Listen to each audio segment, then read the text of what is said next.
My name is Kathleen Brown, Chair of the Virginia Beach School Board, and I call this meeting to order at 6 p.m. on November 10th, 2025. Madam Clerk, would you please announce the roll? Thank you, Madam Chair. Present in the School Board Chamber are Chair Brown, Vice Chair Weems, Mr. Bowensteel, Mr. Callen, Mr. Cummings, Ms. Dwyer, Ms. Felton, Dr. Green, Ms. Melnick, and Ms. Rogers. All right, thank you. At this time, please join me for a moment of silence, followed by the Pledge of Allegiance as you are able.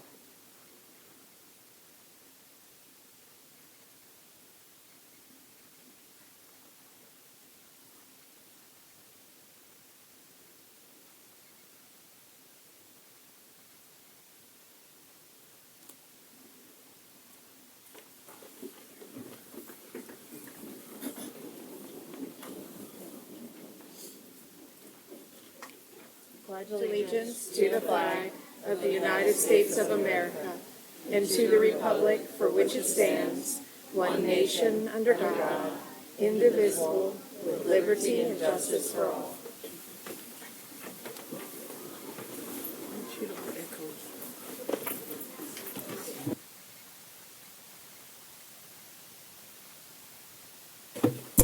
All right, now we will begin our Student, Employee, and Public Awards and Recognitions.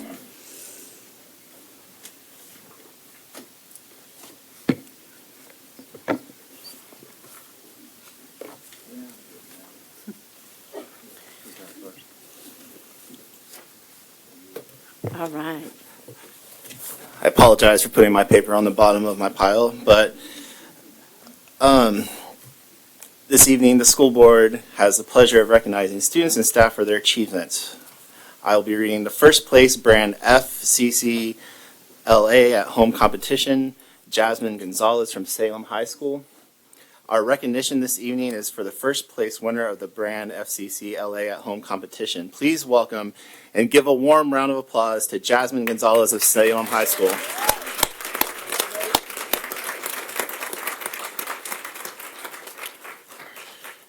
Jasmine is a sophomore at Salem. She had participated in the Family, Career, and Community Leaders of America contest at the Virginia State Fair. She competed against about 109th and 10th graders from across Virginia and making a product using recycled material that showcases the FCCLA. Her winning entry used magazine pages to create flowers grouped into the shape of the state of Virginia. Jasmine teacher says she is a stellar student. All right, who consistently gives her all, achieves top grades, and is always part of the solution. Huge congratulations, Jasmine. We are very, very proud of you. Thank you so much. Congratulations. Our next recognition this evening is for recipients of the Impact Leadership Award. Will those recipients please come forward?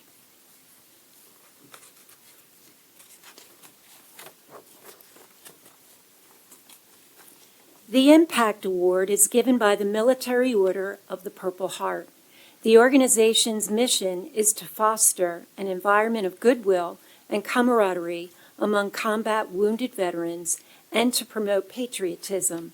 The Impact Leadership Award was created through a partnership between the Military Order of the Purple Heart, Department of Virginia, and the Virginia Department of Education. It is designed to recognize high school students in Purple Star schools who demonstrate exceptional peer leadership and service to military-connected students. IMPACT stands for Initiative, Motivation, Preparation, Accountability, Character, and Teamwork. And these students embody those qualities. The award highlights how peer-to-peer support programs build stronger, more connected school communities. This year's recipients represent the inaugural class of the Impact Leadership Award, marking the first time this recognition has been presented in the Commonwealth. The recipients are Ricardo Girardi, Isabella Schulze, Lily Schweitzer. Ricardo is a junior at Lansdowne High. Isabella is a junior at Salem High, and Lily is a senior at Bayside High. Congratulations, students. We are so proud of you.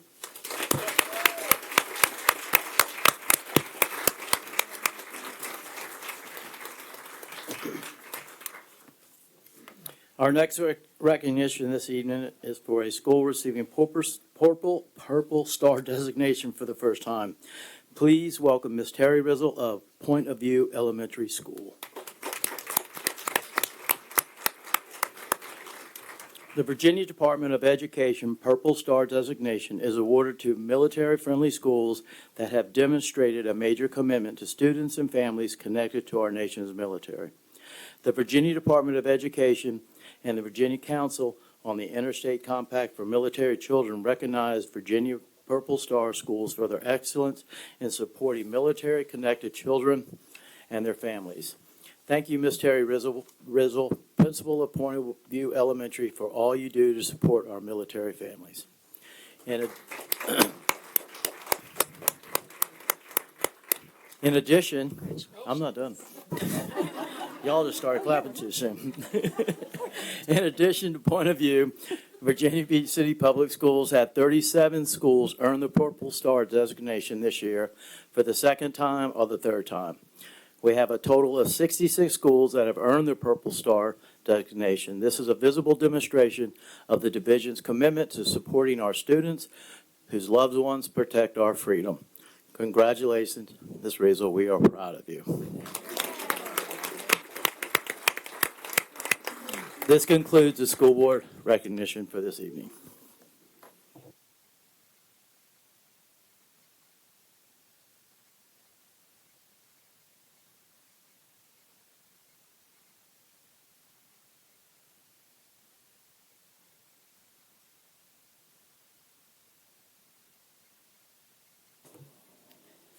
Okay, we are now to the adoption of the agenda. We do have a couple of things. The first one is the motion that was mentioned in the workshop related to appointing Ms. Rogers as a substitute for the VSBA Delegate Assembly. That will be 15C. And then I had two requests for consent items to be moved. The first one was 14C, behavioral and mental health supports for students' year 2 outcome evaluation request. That'll be 15D. And then legislative proposal number 3 from the VSBA Delegate Assembly proposal was also asked to be moved to action by a board member. Are there any other requests for modification to the agenda as presented?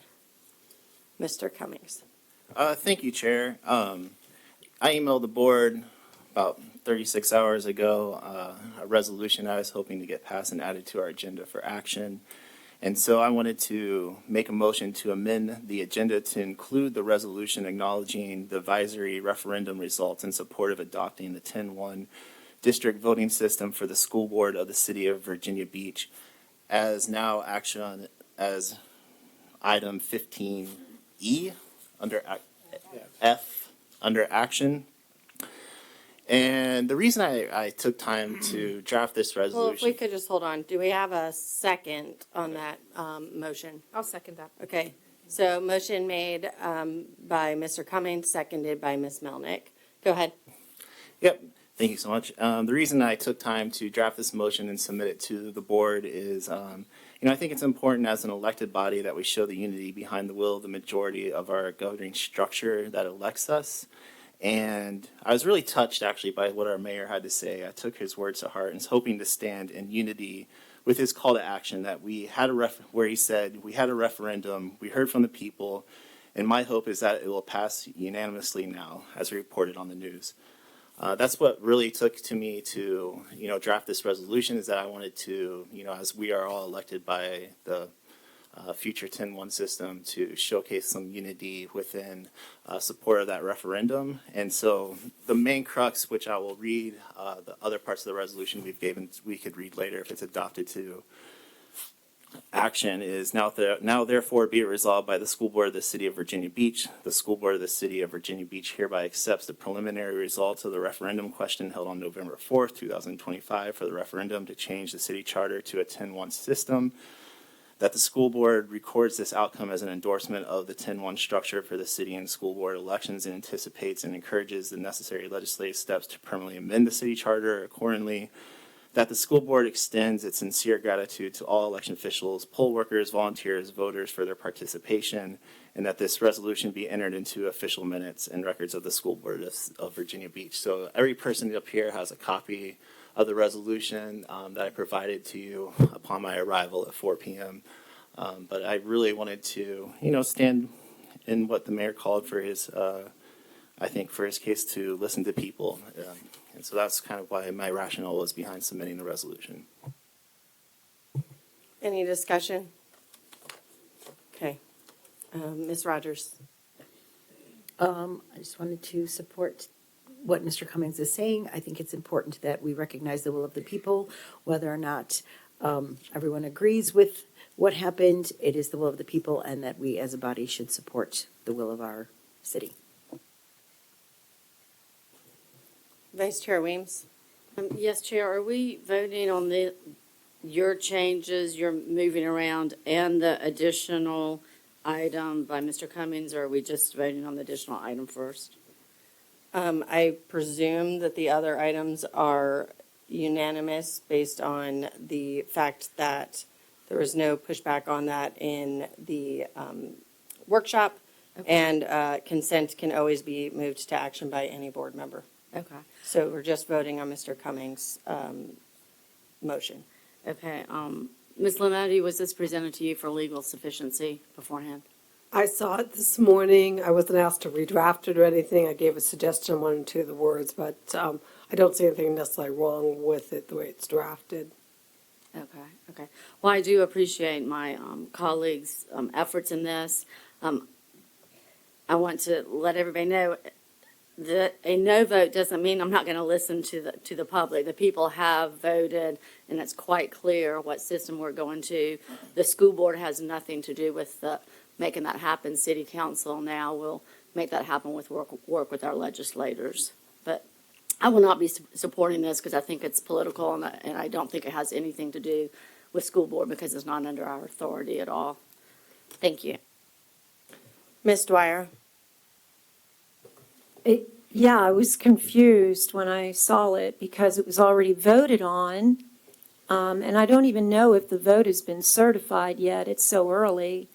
But I guess my concern is it says codify. I don't think we have that jurisdiction or power to codify this.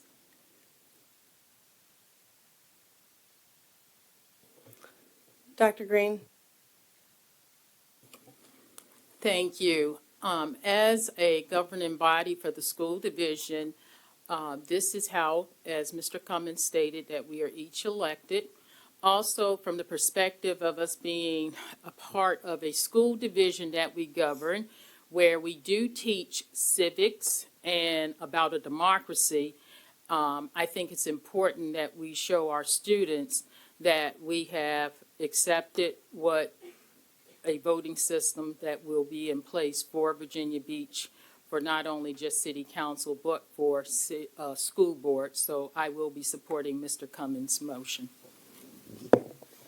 Mr. Bowensteel? Yes, I also agree with Mrs. Reams and Ms. Dwyer that I don't really see the relativity in this motion. I will not be supporting it. However, I do support the fact that the people voted 10-1 yes on that, and that's, I agree, I go forward with that and I accept that vote.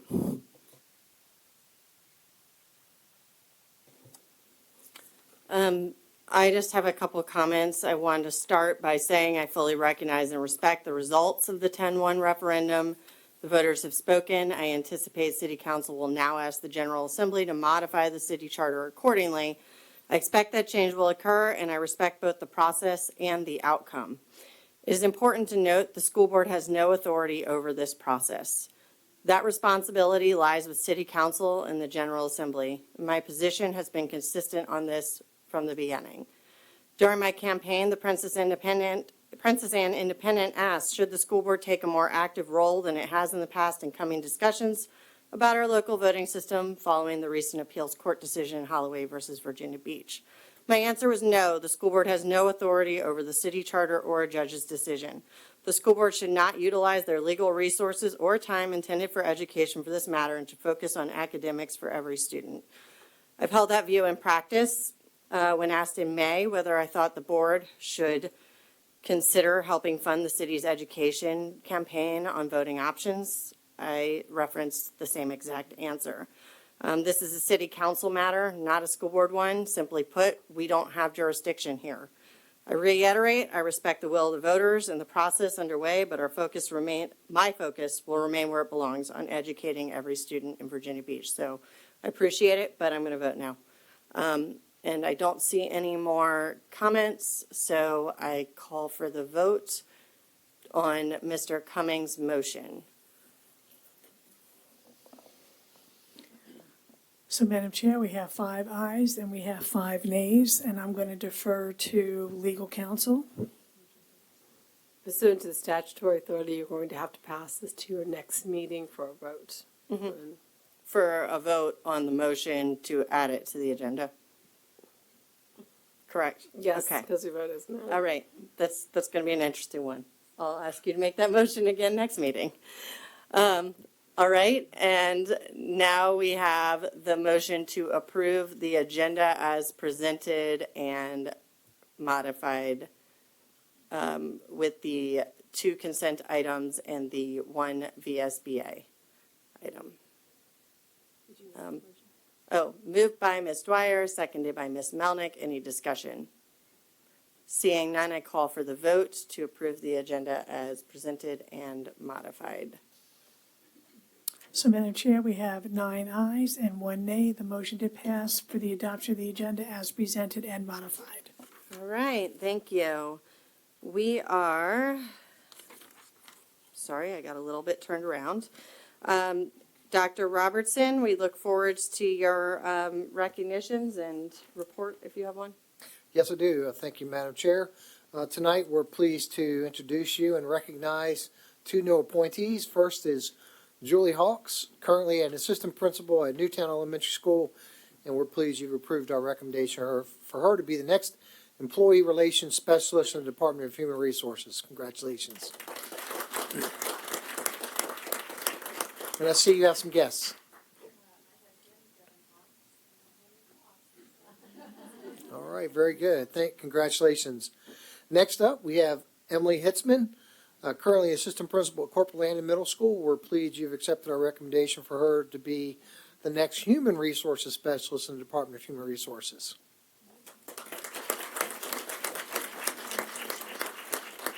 And I see you have some guests. Congratulations. Thank you. And Madam Chair, that concludes my recognitions. Great, thank you. We are now on to the approval of meeting minutes. I call for a motion to approve the October 28th, 2025 minutes as presented. Moved by Ms. Dwyer, seconded by Dr. Green. Any discussion? Seeing none, I call for the votes to approve the October 28th, 2025 meeting minutes. So, Madam Chair, we have 9 ayes and 1 abstention, so the motion did pass for the approval of the October 28th meeting minutes. Thank you. All right, we are now on to public comment portion of our agenda. And we will hear public comments on matters related to pre-K through 12 public education in Virginia Beach and the business of the school board and the school division from citizens and delegations who signed up with the school board clerk prior to noon today. The purpose for the public comment section is for the school board to offer an orderly forum to receive public comments during the school board meeting. I call upon all speakers and all persons in the chambers to be civil in discussion and decorum. Whatever views you wish to express, the school board wants to hear from you and to ensure that all viewpoints and perspectives are heard. The best way to do this is for all of us to strive for civility and respect. Madam Clerk, would you please introduce the first speaker? Thank you, Madam Chair. I just want to note that speaker number 5 on the public comment, the not student, Cody Connor, had to cancel this evening. So we'll start with our student speakers. We have Gilly McAllis, Rosita McAllis, and then Amelia Jimenez.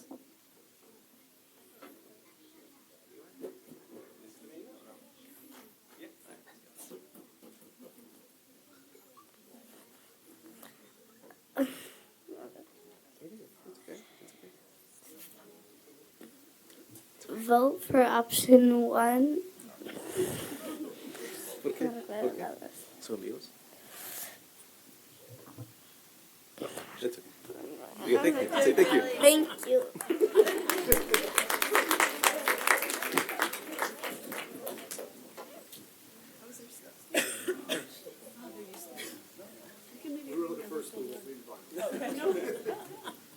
And that microphone will lower a little bit if it helps.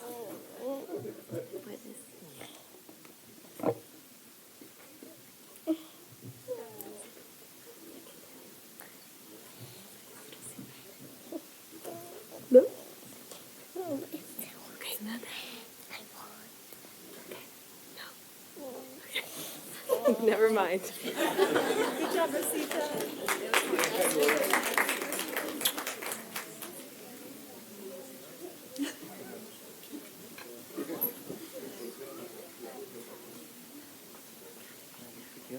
Thanks, Daddy.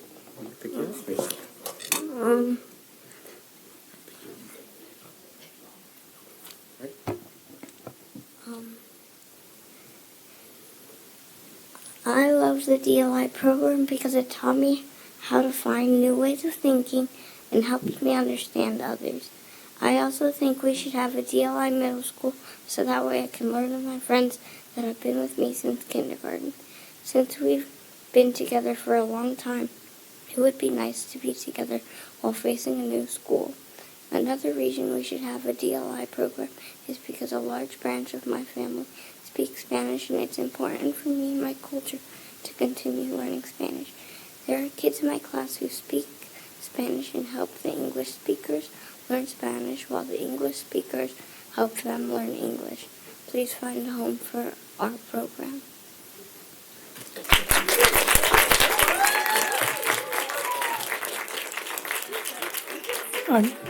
Our next speaker is Ella Einhorn, Sophia Shuck, and then Emma Noggle.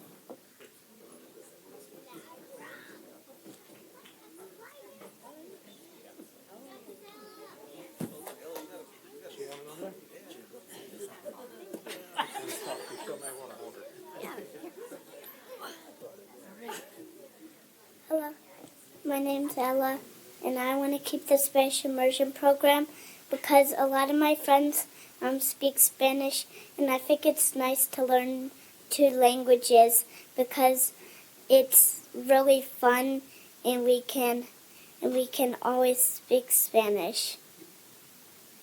Is that what I want to say? Mm-mm. No.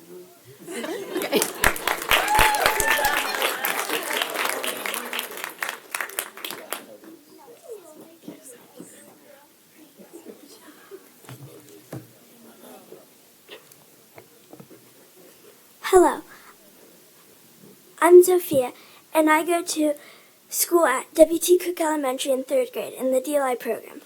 And I think we should have the DLI program because we learn a new language and we meet really cool people.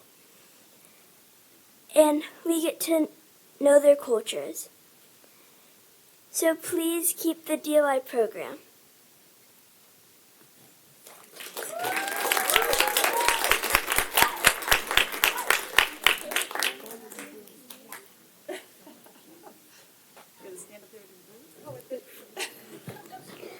Hola, mi nombre es Emma y yo soy en 2º grado de Miss Calvario.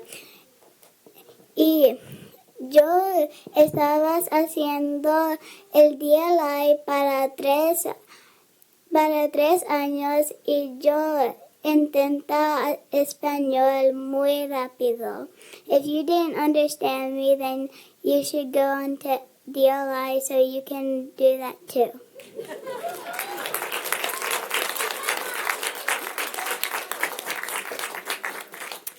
Our next speakers will be Alberta McAllis, Bailey McAllis, and then Diane Muscavac.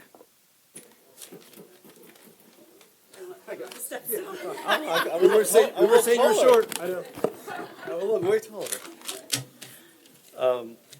Yeah, good evening. Today's vote is an important one, which is why I decided to leave my sweater behind and dress up for you today. Now, on a serious note, I'm here tonight asking you to please vote in favor of the new recommendation and to remember what you told us when you were seeking our votes. That you would listen to parents, value our voices, and include us in decisions that affect our children. When I was 8 years old, I moved from El Salvador to Long Island, New York. I started third grade, not knowing a word of English. From day one, I was bullied for sounding funny, for looking different, and for not adapting fast enough. I sat by myself on the bus and ate alone for weeks. Having no friends as a child is hard. It's confusing, it's lonely, and it's emotionally sickening. Trying to master English, a language full of silent letters, strange sounds, and words that mean more than one thing, was already hard enough, but I still had to learn math, science, geography, and everything else. It was overwhelming, it was isolating, and it was scary. The only time I felt like I belonged was during my ESL class, that 1 hour a day when I could finally understand and be understood. That's why this program means so much to me. The Spanish-speaking children are in our two YDLI classrooms at Cook and Bayside are living a very different experience than I did. They're not limited to 1 hour of belonging. They are understood, supported, and celebrated all day long. They don't have to choose between learning and being themselves. And this isn't just about the Spanish-speaking students. The English-speaking children in these same classrooms are gaining just as much. Examples provided previously. Research shows that students in dual language programs outperform their peers academically over time, develop stronger focus and problem-solving skills, and grow into adults who are more open-minded and adaptable. In these classrooms, English speakers aren't just learning another language, they're learning another way to understand people. This vote doesn't affect me personally. I already speak 2 languages, and that skill has benefited me my entire adult life. It also won't affect anyone in this administration who is most likely going to retire in the next decade or 2. But it will affect the 5, 6, 7, and 8-year-olds sitting in our classrooms right now. For them, this decision will echo for the rest of their lives. So please consider, who will you rather stand by, the children or the adults? So as you prepare to vote today, I ask that you remember the values printed on every Virginia City Public School email signature. Put students first, seek growth, be open to change, do great work together, value differences. Option 1 is the only choice that honors those values and the choice that honors your promise to families like mine. Thank you. Our next speaker is Bailey McAllis, Diane Muscavac, and then Erica Beard. Good evening. My name is Bailey McAllis, and I'm the parent of children in the DLI program at Cook Elementary. When we enrolled, the program was clearly explained to us, its goals, structure, and benefits. I learned about it through the website, handouts, school staff, and the interview process. The research supporting DLI through the American Council on the Teaching of Foreign Languages is well documented and accessible to all parents. I truly appreciate that this board recognizes the important role parents play in our schools. Our passion for this program comes from understanding it deeply and trusting the vision behind it. But over the past month, the process and discussions surrounding the future of the DLI program have been confusing for parents. Many of us have felt left out and uncertain about what's happening. As a result, we've begun to lose confidence in the transparency and decision-making process guiding something so meaningful to our children. The DLI program's mission is clear: to provide students with rigorous academics in a bilingual, multicultural, and empowering environment, from kindergarten through 8th grade. My hope tonight is that you will vote to continue the program through 8th grade for all students, even if that means consolidating to one middle school. Looking forward, I ask that you consider forming an ad hoc committee where DLI parents can work with the administration and our board to problem solve together. We have ideas, from creative fundraising to teacher recruitment strategies, and we want to be a part of the solution. Thank you for your time, your service, and your continued support of the dual language immersion program and the families it serves. Our next speaker is Diane Muscabach, Erica Beard, and then Christine Ragsdale. Good evening. I think I need to take DLI to understand what she said. That sounds like a fabulous program. A new day for religious liberty. The Kennedy versus Bremerton School District Supreme Court case in 2022 delivered a significant legal decision addressing the intersection of religious freedom and the Establishment Clause in public schools. This decision has broad implications for religious expression in public settings, particularly within education. President Bill Clinton issued Executive Order 13198 in August 1997 entitled Religious Exercise and Religious Expression in the Federal Workplace. And President Trump issued Executive Order 13798, released in May 2017, prompting free speech and religious liberty. Both directives underscore the U.S. government's commitment to protecting religious expression. Neither of these two executive orders have ever been challenged. The key is avoiding coercion. No one should ever feel pressured to pray or perceive that there would be an intrinsic favor found by participating in religious expression or prayer.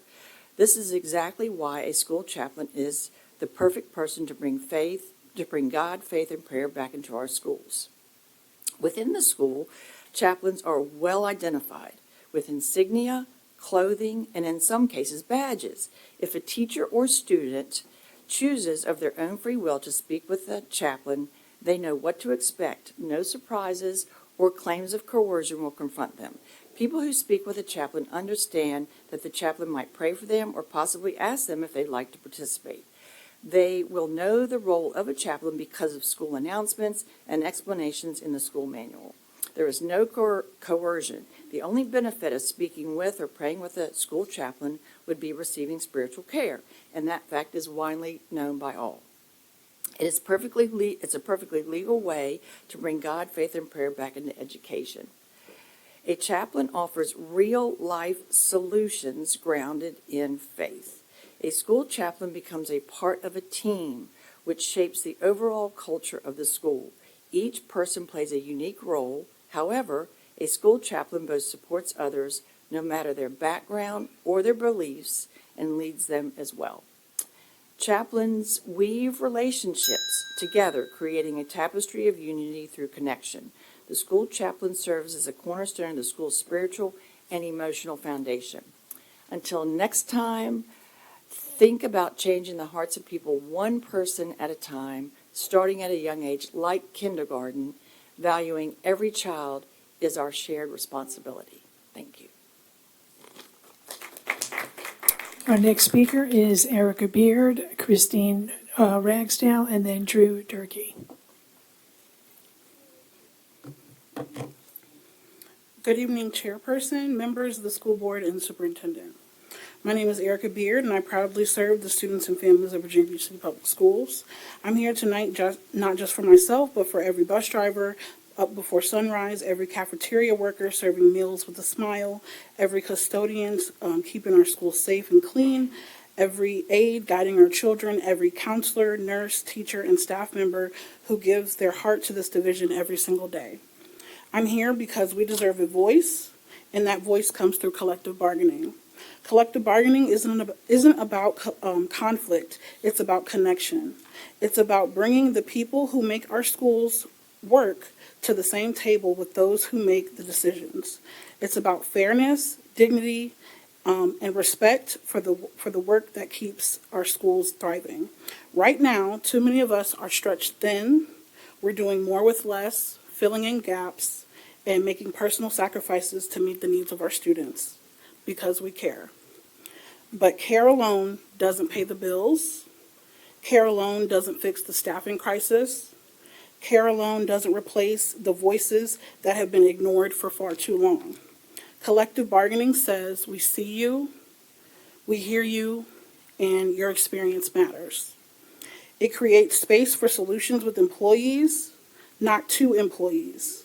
It lets those on the front lines help shape policies that make our schools stronger. When workers have a say, morale goes up. turnover goes down, and students benefit. That's the kind of partnership that builds a legacy of excellence, not just for today, but for generations of students to come. It's time for Virginia Beach City Public Schools to join the other divisions across the Commonwealth that already give their employees a voice at the table. We shouldn't be the last to act when fairness and collaboration are what our staff and students deserve.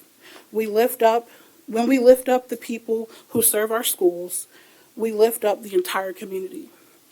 So tonight, as you review the legislative agenda, I'm asking you to support collective bargaining for the bus drivers who keep our students safe, for the teachers shaping futures, for the custodians, cafeteria staff, nurses, aides, and every person who makes the division what it is.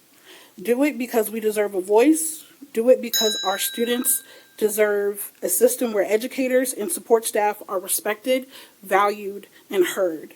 Let's make Virginia Beach a model of what partnership looks like, where fairness means action, where fairness means making a change for the better, where fairness means everyone has a seat at the table, and where all voices are heard and considered. Thank you.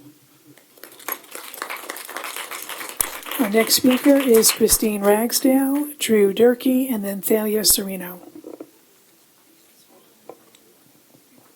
Members of the board, I'm standing here tonight not just as a parent of a DLI student at Allenton Elementary, but as someone who has benefited firsthand from the school system and chose to come back because I wanted my kids to have the same great start I did.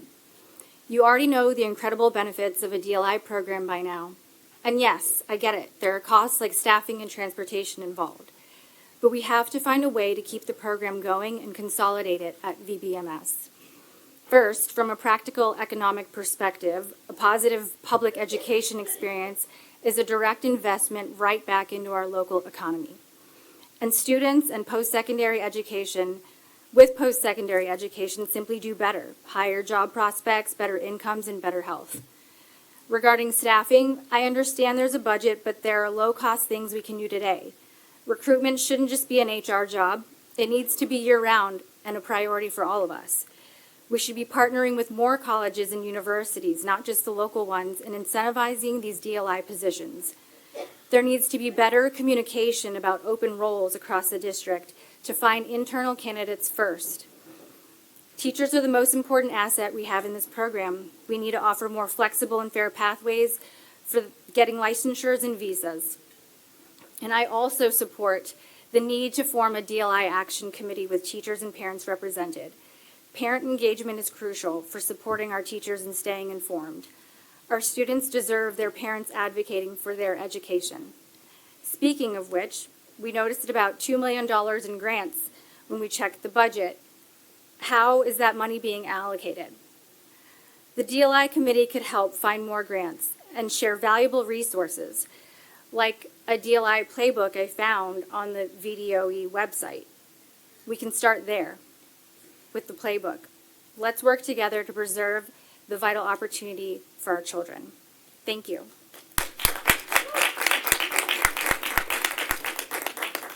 Our next speaker is Drew Durkee, Thalia Serino, and then Aaron Stick. Good evening. I didn't think I'd be nervous. I'm much more impressed with our younger speakers now and look forward to everything they do in the future. My name is Drew Durkee. I am Virginia Beach City Public Schools through and through. I went to Providence Elementary, I went to Kempsville Middle, I went to Kempsville High School. My mother was a Virginia Beach City Public Schools teacher for 20 years.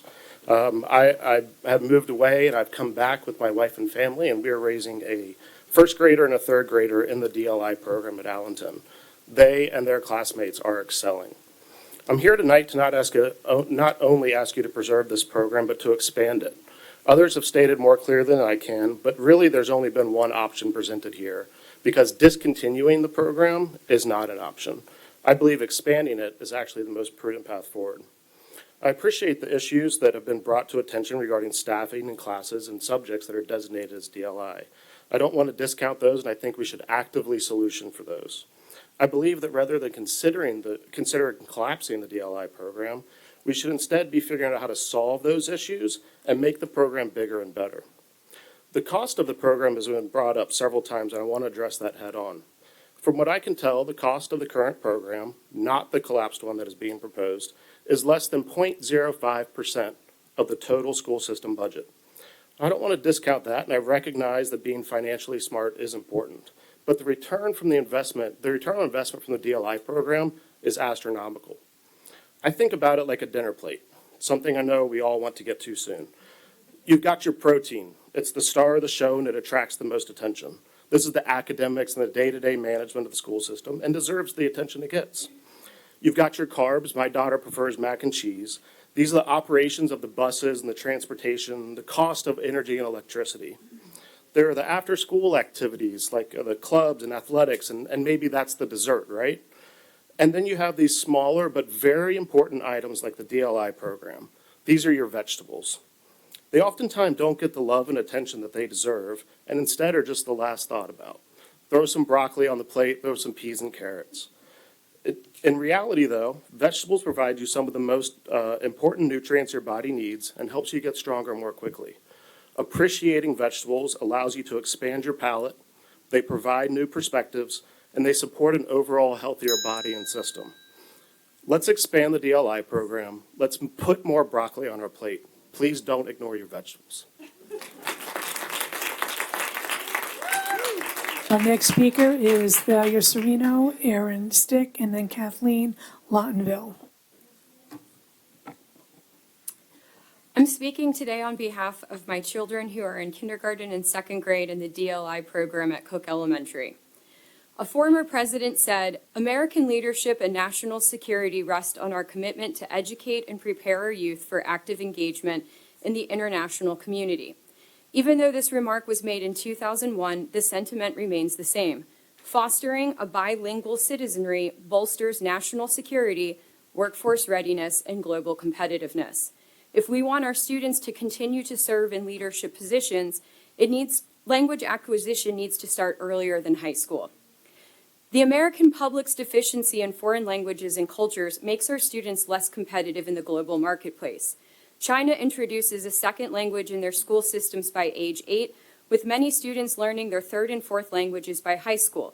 Europe, Japan, India, and parts of South America follow a similar model. The reality is, our students will be competing in the global marketplace with multilingual competitors, and we are at a severe disadvantage remaining monolingual. This is not just a resource for students bound for higher education. This is for anyone entering the workplace. In 2024, 14.3 million visitors came to Virginia Beach, spending $2.6 billion, accounting for over 42% of all expenditures in Virginia Beach and 19% of all jobs in the city. Hospitality and tourism industries in Virginia Beach benefit from bilingual employees, make us a vacation destination. Our return on this investment is far greater than the cost. Supporting DLI is a smart investment in American competitiveness. This is also an opportunity for school choice. This is about giving families the freedom to pick the educational path that benefits their children. DLI programs are held accountable by outcomes, not ideology. These programs only survive when they work. Parents keep enrolling their children because the results speak for themselves. DLI students consistently score as well or better than their peers in reading, math, and graduation rates. That's evidence of a program delivering measurable, results-based education. Attributing the decision to discontinue the program solely to staffing challenges misses the broader issue. A Virginia State report from the Advisory Board on Teacher Education and Licensure found elementary education remains the most in-demand field in education, followed by special ed and middle school instruction, with health and PE being recently added to the list. Virginia Beach Public Schools continues to face staffing difficulties across the entire system, suggesting that the DLI vote is less about limited personnel and more about how the division chooses to set its priorities. Thank you for your time tonight. I appreciate it. Our next speaker is Aaron Stick, Kathleen Lawtonville, and then Jenna Free.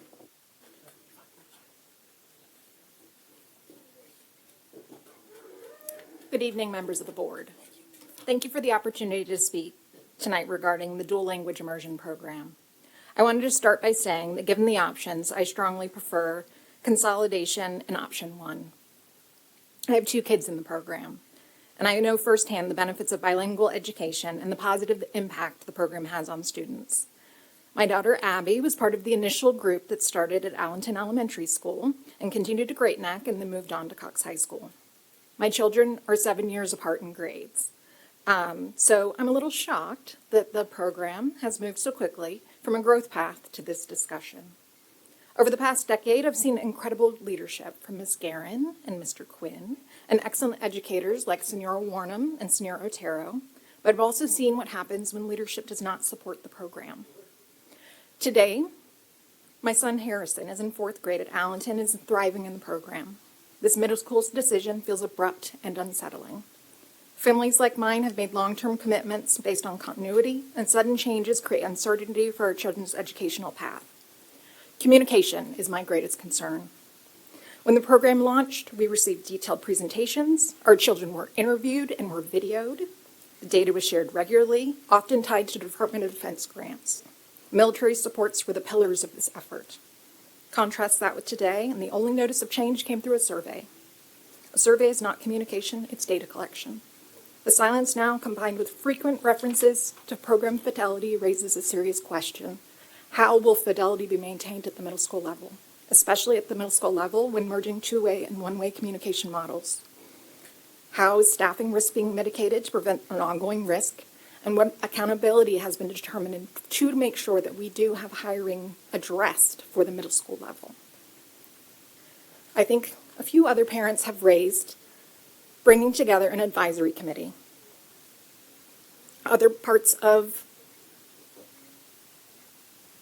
In other areas, we have parent advisory committees.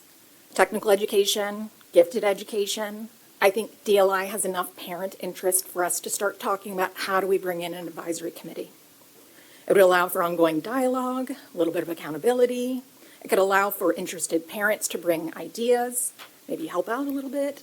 But it could allow us to align on what a success path could be. It could allow us to talk about this valuable program and allow us to communicate. I respectfully request a clear timeline and public review of this transition. My son will be, once again, the first group going to a new incarnation of this program. I would like it communicated through our home school. I would like a DLI Parent Advisory Committee and evidence of program fidelity, staffing, and growth plans. And that is time. Before the program takes effect. Our next speaker is Kathleen Lawtonville, Jenna Free, and then Christine Voigt.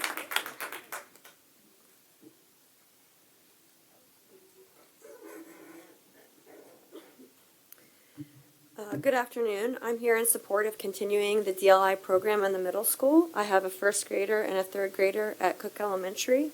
My son, Grayson, specifically wanted me to let you guys know and to relay how much he loves learning a second language, and that his classmates have become more like family for him. And I can attest to how much both of my children love going to school. Seeing their Spanish progress has been an incredible experience. Becoming bilingual is such an invaluable skill that will set these kids up for a future success.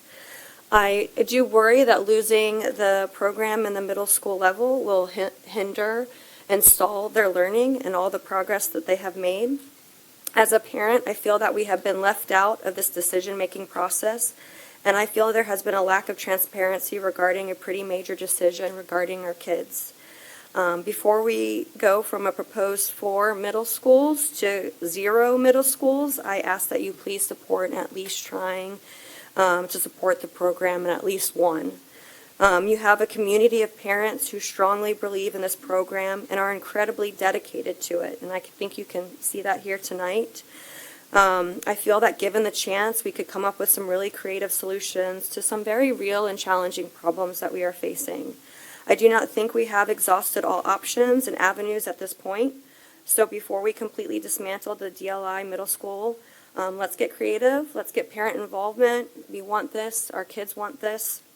And I have seen the dedication of so many of the teachers in this program as well. These kids have worked so hard and they deserve your support. Thank you. Our next speaker is Jenna Free, Christine Voigt, and then Amanda Einhorn. Hello, thank you for the opportunity to speak tonight. I'm here because I have a child in a two-way Spanish immersion program, and I hope to have another incoming kindergartner enter the program next year. And frankly, I'm worried about the future of this program. My child only spoke English until the first day of kindergarten, and now she can speak, read, and write in both languages. An additional piece that I didn't realize, her accent is impeccable, and whenever I try to speak Spanish, she tells me, "Mom, you're saying it wrong." So as you saw from these students today, they're truly learning in a really impactful way. Every teacher that my child has had has been absolutely incredible. Every single one of them, I'm confident that they love her, that they love all their students, and that they love their job. This past week, I got to sit across from my child's current joyful teacher and hear about what she's doing, and I just about cried because I was so thankful for the incredible education that my daughter's receiving here in Virginia Beach Public Schools, and specifically in the dual language immersion program. So I've been following this discussion for about the past 3 meetings, and before this, I didn't understand that the survey meant that the program was in danger, the program as we expected it to be. And I am just a little bit worried that the change to the middle school program could lead to changing of the elementary school programs that we all love so much. And as you've heard, there's tons of research to support these programs. The last meeting, I was just so discouraged watching because it felt like it was another budget conversation or a problem to be solved as quickly as possible rather than how this should be viewed, which is how can we best continue and expand this highly valuable program. And I've been involved in Virginia Beach City Public Schools for long enough that I have seen on a number of occasions that if a program is valued, it is possible to both fund and staff it. And I have full confidence in that. So I'm asking you guys to vote for the best option at this point, which is option 1, the single site at Virginia Beach Middle School. DLI has incredible value, both as a tool to help students be future ready, which is a buzzword that we use nowadays a lot. But also, I think that DLI has the potential to make Virginia Beach Public Schools a district where people want to come live and teach or come back to live and teach.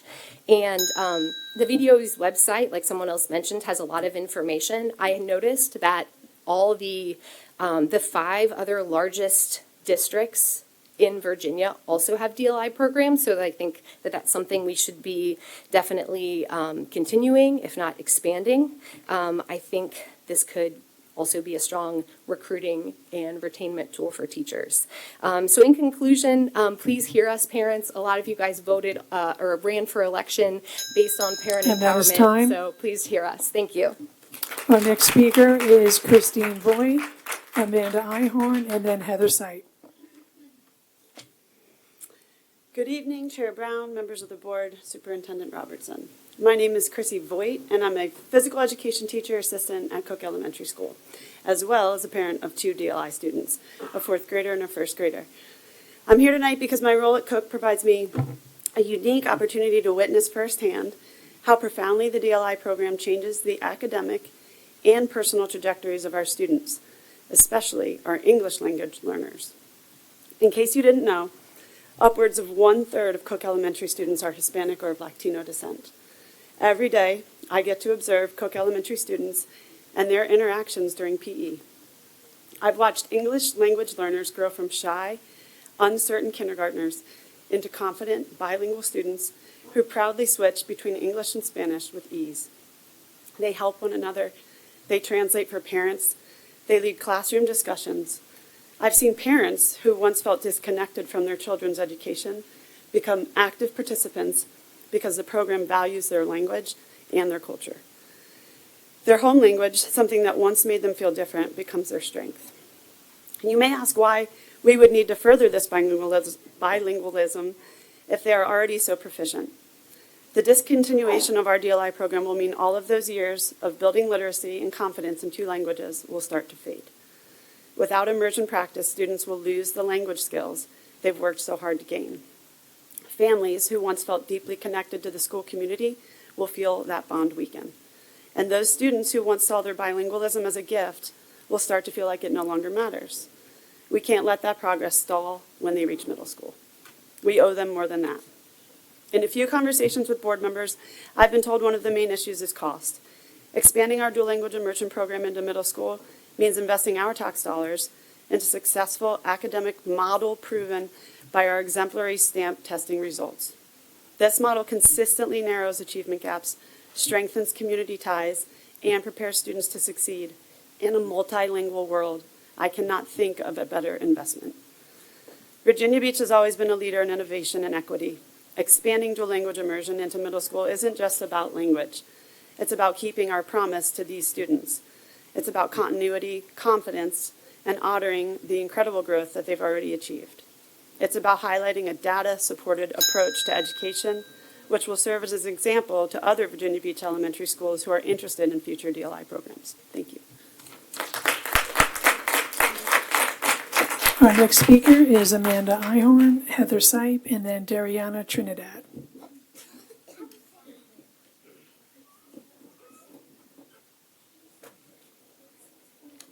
Hi.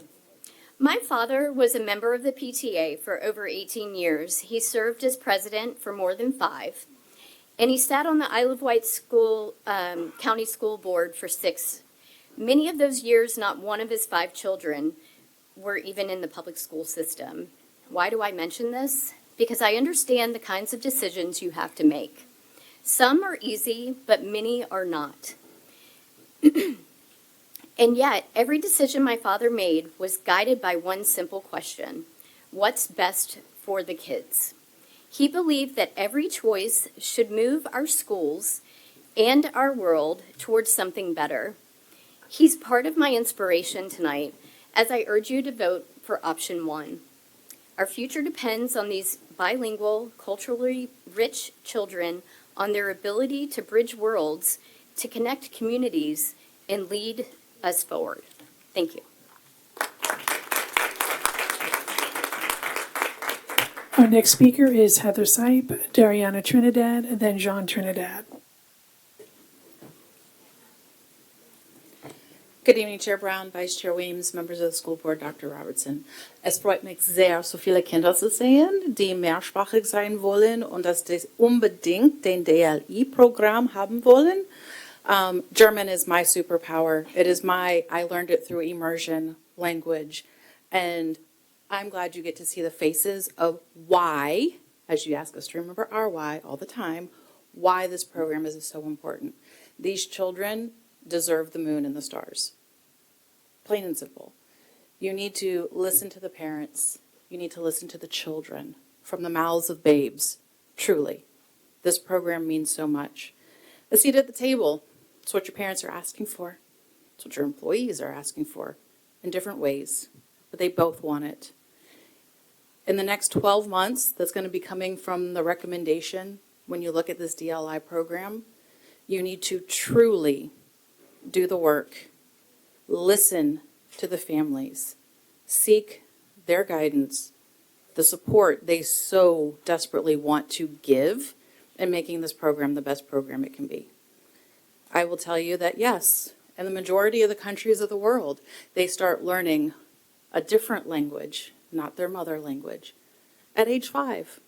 By the time they're in what we call middle school, they're speaking 3 languages. By the time they're in high school, they're picking up their 4th and 5th. Our children cannot compete on the global scale if we do not give them what they need at a young age. The older you get, the harder it is to learn another language. Their brains are prime at the elementary and the middle school language levels for picking up these languages. You need to continue that with them. And especially in Spanish. There are so many native and heritage speakers in our country that if our students do not have this immersion opportunity, they will not be able to compete. Our students who speak German, French, Latin, even though I don't know they really speak Latin, Arabic, Russian, Japanese, Chinese, we're able to compete with less language because it's not something that is as central to our culture. Culture, connections, communication, communities. We need to make sure we're doing what's right. A seat at the table. A seat at the table for our parents on ad hoc committees. A seat at the table for your employees through collective bargaining. Thank you. Our next speaker is Dariana Trinidad, then Jean Trinidad.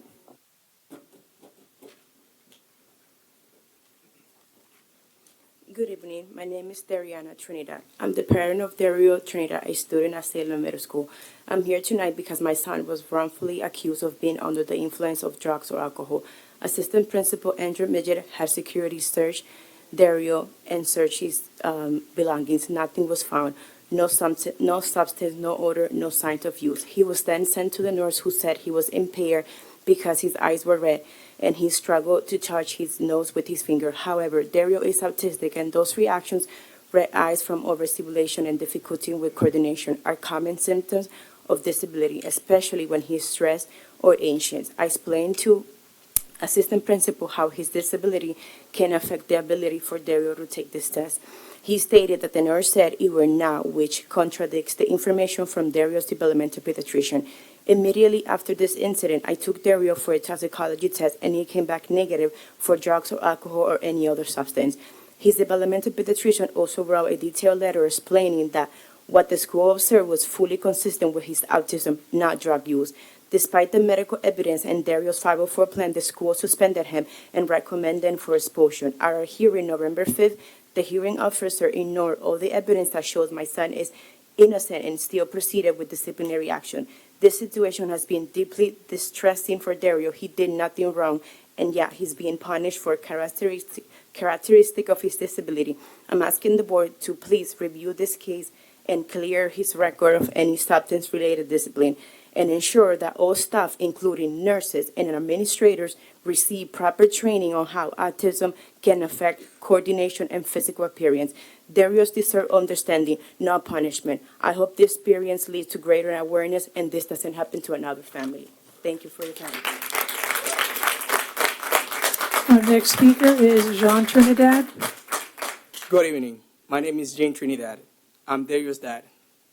My wife explained my son was accused of using drugs and alcohol. With documentation stating that Dario was not under the substance, the school still proceeded with disciplinary actions. A hearing officer decided that Dario can go back to school if he goes to a substance abuse class, even with the data that my son was not being under the influence. They treated my son like he was guilty. He didn't do nothing.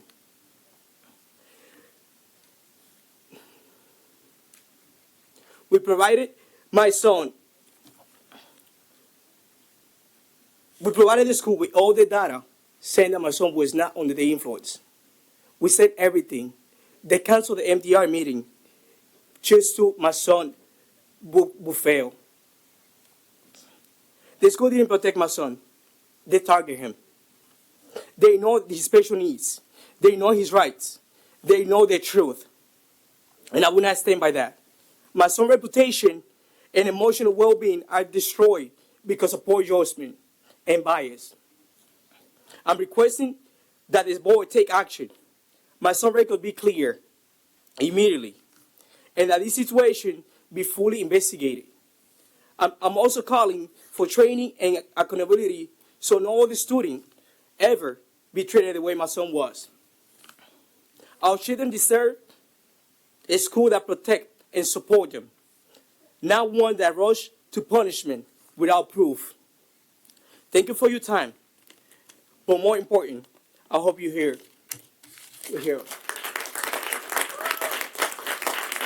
And Madam Chair, that was our last speaker for this evening. Thank you. We will now move on to the PRC recommendations, and we welcome Cami Linetti, School Board Attorney. Good evening, Madam Chair, Vice Chair, School Board members, and Dr. Robertson. I'm Cami Linetti, the School Board Attorney.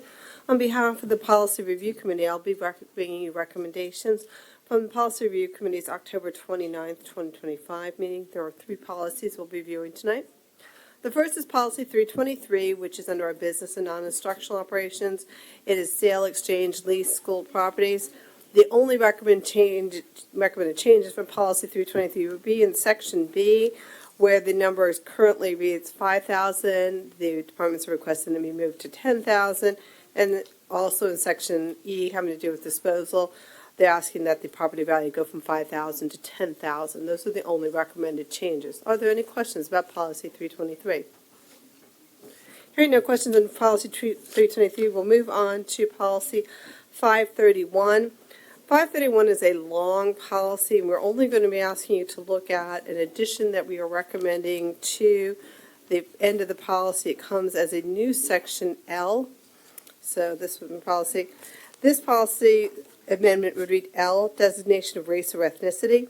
This comes from a Code of Virginia Statute 22.14-2. This has been recommended by a citizen for us to look at. To the PRC would like the addition to the our own policies and regulations versus what the state code said. The recommendation was to add it to our section on school records, being that's the most likely place someone would look at having to do with their records. And the recommendation would be to add a Section L that would read designation of race or ethnicity. No student or parent shall be required to disclose information related to the student's race or ethnicity unless, 1, the student or the student's parent is given an option to designate other for the student's race or ethnicity, or 2, such disclosure is required by federal law. And then the code section would be added to 22.14-2, designation of race and ethnicity. We felt it was best located in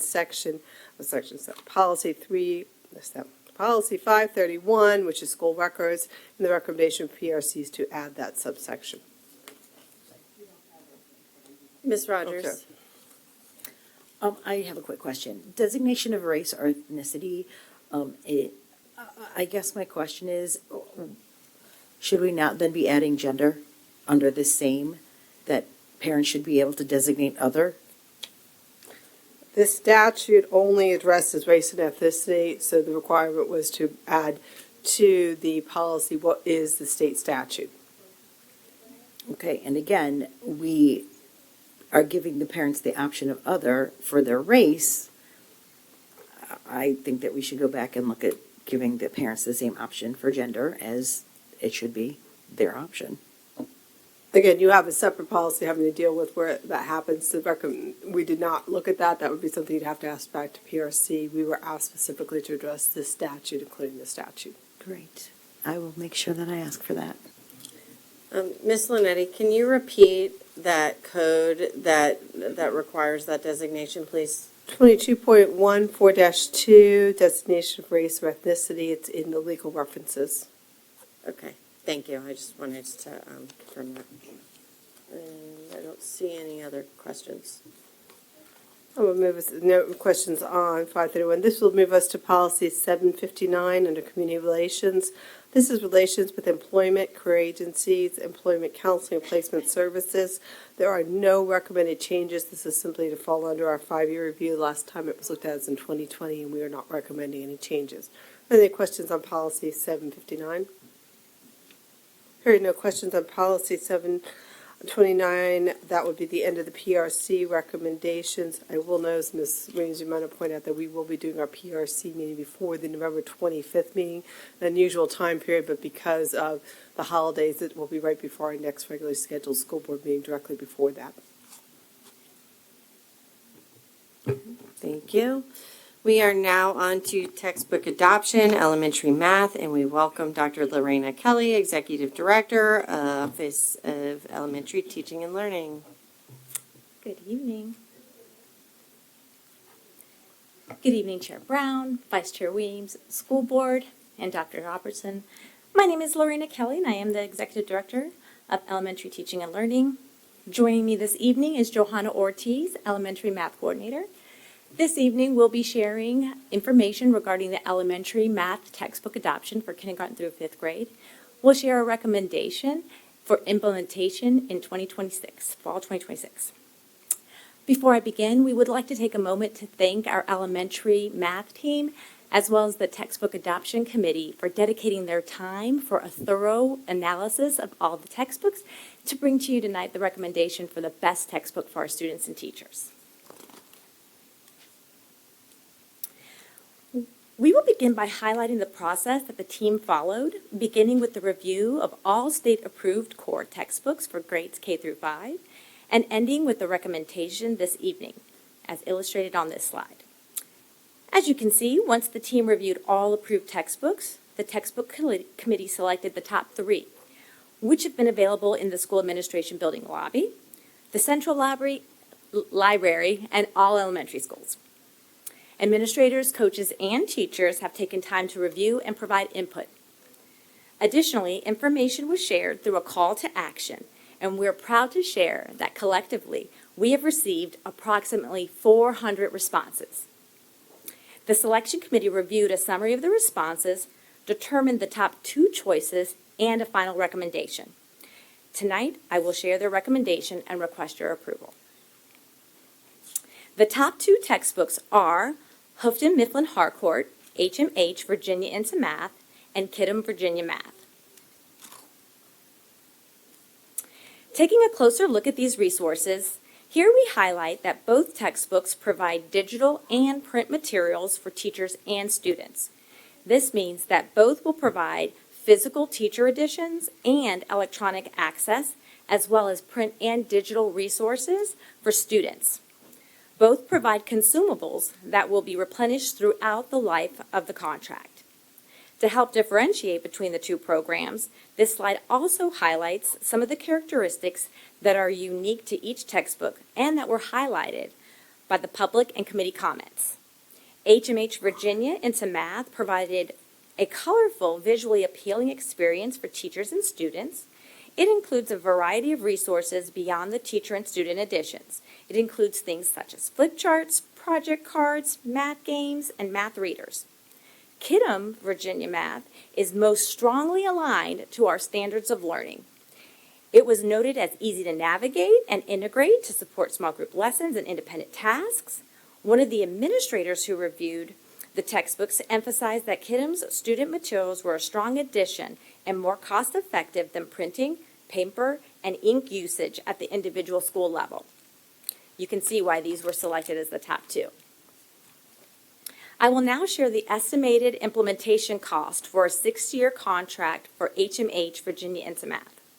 The initial implementation cost is $5,836,498.75.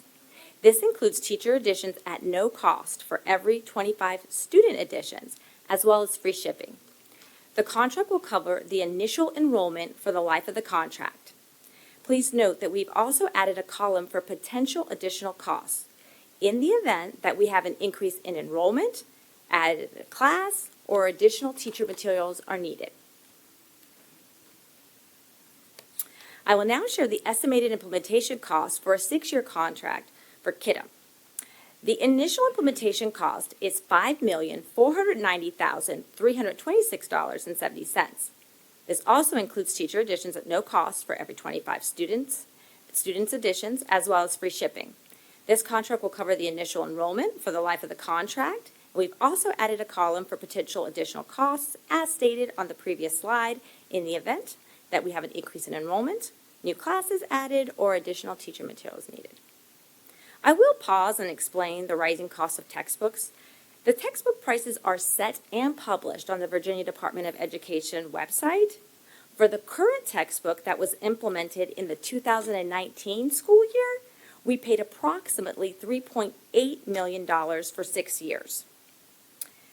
As you can see, the top 2 now range from $5.4 to $5.8 million. That's a difference of just under $2 million from the last adoption to this one. I will now share information from the responses. As we shared previously, approximately 400 responses were submitted from teachers and community members over the 30 days that the books were displayed. Every elementary school had physical copies and digital access to the textbook materials during the evaluation period.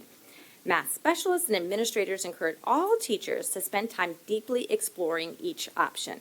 Additionally, Displays were available here in our library and in our lobby and at the Central Library. Stakeholders were provided the opportunity to rate 4 categories: educational significance, support, usability, and navigation and layout. Educational significance, support, and usability were rated on a 3-point scale, while navigation and layout was rated on a 4-point scale. Based on the responses, Kidam received higher ratings in all 4 categories included on the survey, as you can see by the highlighted numbers on the screen. This slide captures some of the comments provided by stakeholders for Kidam, the highest rated textbook in all categories. I'll pause and provide you a moment to read the screen.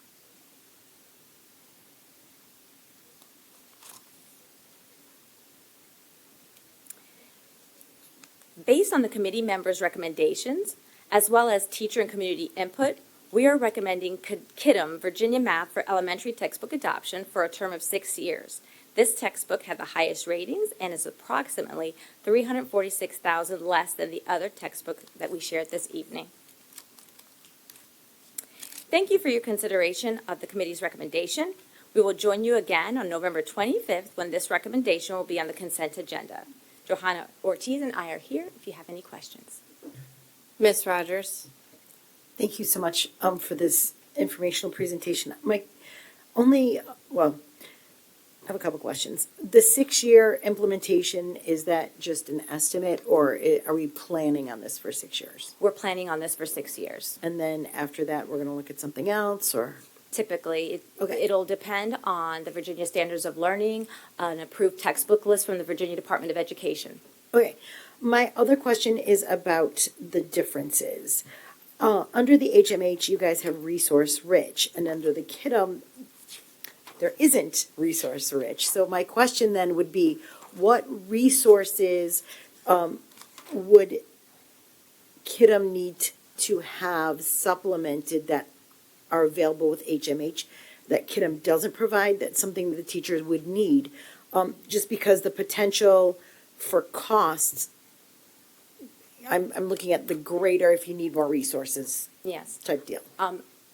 Based on the information, and I can also ask Ms. Ortiz if she wants to add, but I will say that the teachers looked at both very thoroughly, and while they both have resources, sometimes it's about streamlining, and you hear that a lot from our teachers. Right. So Kidam came across as having what was necessary to provide teachers the opportunity to implement the small group independent tasks, and the consumables were more aligned and more teacher-friendly than all of the resources that were provided in HMH to put together for instruction. Right. And, okay, but HMH usually comes with differentiated resources. Does Kidam provide that? Yes. Yes. Both programs come with the differentiated options. We did receive a lot of feedback about HMH being the current literacy program. Right. Coming with supplements, and we actually had a lot of feedback from teachers that they were afraid to have more materials and too much materials. Okay. So in math, we already provide manipulatives for teachers, which is Right. essential to teaching elementary Yes. math. We Did have it. a pretty robust curriculum that has whole group and small group lessons. So when we were looking at a textbook, we were looking at a little bit of a different lens than, say, what literacy went through last year, and that we Right. have pretty good lessons already written. And so basically what they were looking for is something to supplement the student editions and some other activities and lessons for teachers as well that could go a little bit beyond what's already there. So Kidam is not going to totally replace what we're already doing. It's going to supplement what we're doing. It's going to enhance what we have, yes. That's what I needed to hear. Thank you so much. Ms. Melnick? So I had the honor and pleasure of working for Miss Ortiz at Christopher Farms Elementary School. So my question was for you. Do you concur with this recommendation? You were extraordinary. So Yeah, well, thank you. And still are, clearly. Absolutely. We are really excited to add this to our curriculum. We're very proud of the curriculum that we have here, and we know the teachers utilize it. We've got a lot of the data. We did really well in consideration with the state when it came to the SOLs last year with new standards. And so a lot of the feedback we got from teachers was don't change a lot of things. We just need something to supplement, and this would be the perfect supplement for that. Okay. Yeah, and the rating was significant. It was like a full point. It was, yeah. They were very excited to see something that was really aligned, so. Perfect. Thank you. Mr. Cummings?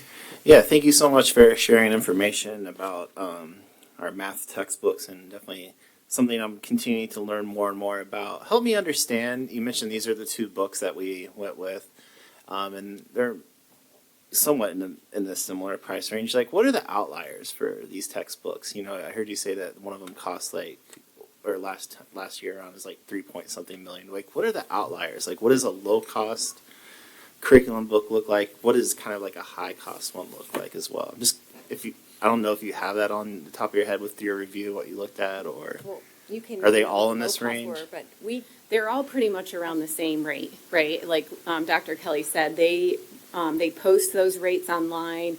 When they did the state textbook adoption committee, in order for them to be approved, they had to provide prices for all of the districts. So really what comes is what the vendor wants to sell and what their additional pieces are. So like when Ms. Rogers asked about the additional resources and those types of things, you know, it's like who has the flashier package, that kind of thing. They can add in things like that, but they can't change the cost of that particular textbook. Yeah, I was just kind of curious about it. I went to, while you were talking, I did a little Dr. Google of checking up on what the state website said, and it's interesting just doing a quick comparison of like all the different texts. Well, there's like I hope I'm on the right page, because I just looked at it. There's about 9 or 10 different books on there, and how the Kidham book stood out to me because it had adequate in all the categories compared to some of the other options on here, where, you know, some needed more research or some were limited.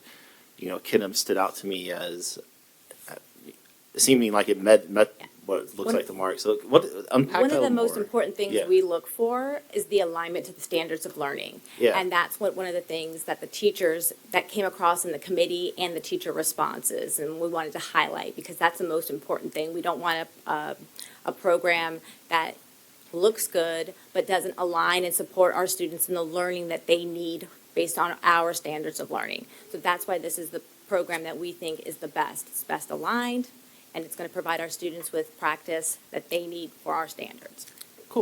I can also give you a little bit of background knowledge. So last year, the state was kind of in limbo because initially in elementary, the only textbook they approved was Kidham because of alignment issues. And so then a lot of the textbook companies pushed back to the state and said this isn't really fair. And so then they provided some supplements to show the alignment piece.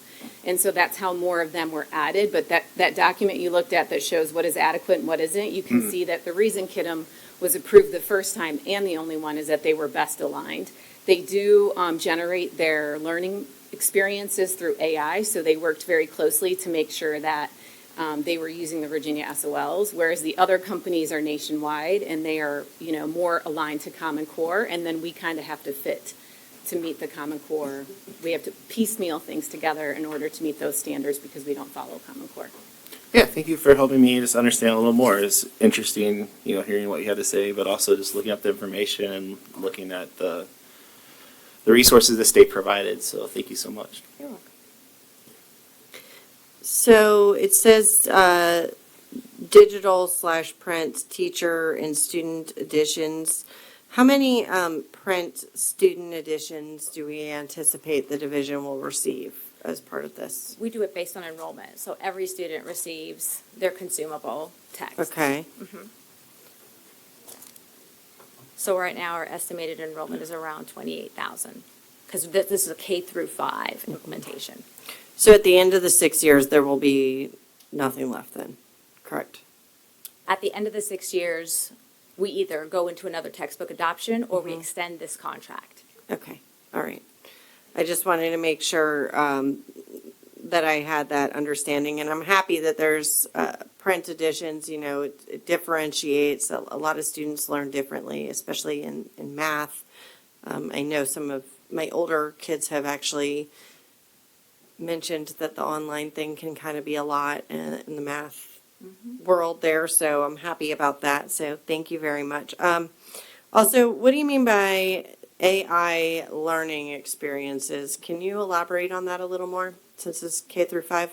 Sure. So there's a collective group of mathematicians out there that create this program, that basically they embark on illustrative mathematics, and that's a free open resource that companies can use. And so a lot of the textbook companies now actually pull their lessons from there, but Kidem used AI to kind of generate to put them all together to align to the SOL. So they were able to kind of put their product together a lot faster and kind of tweak it to meet the needs of the state versus other textbook companies which already have their pacing and their units already aligned. Kidem was a little bit more fluent with that. Okay. So we're not talking about, just to confirm, AI in K through 5. No. They've used AI to help create compile the and book. create this, and I just wanted to make sure that the public's aware of that. Yep, no Right. AI in K5. All right, thank you. Real Oh, quick. Mr. Cummings. So just to follow up on that question, do they talk about what the validation process is of how of making sure that the AI generated the right content? So that's where I'm saying they pull from illustrative mathematics, which has already gone through that whole process. It's another open education resource that most textbook companies, if you kind of dig into their where they're getting their lessons from, it's from that. That is like an NCTM certified website that has a bunch of teacher generated and higher ed mathematician generated lessons. So it's not like just making it up. They're pulling from a resource that's highly reliable.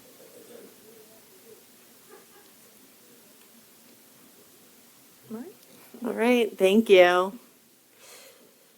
Okay, we are now on to legislative agenda, and we welcome Joel Andrus, legislative consultant.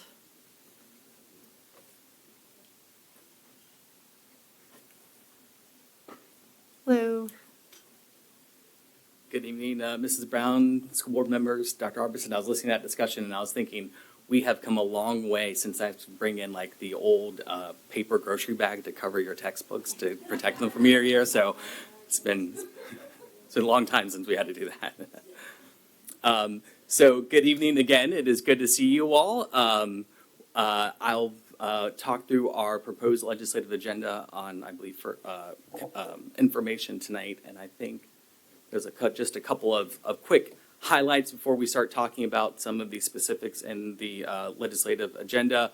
Coming into this long session starting here on, I'm sorry, that's actually a mistake, starting January 13th.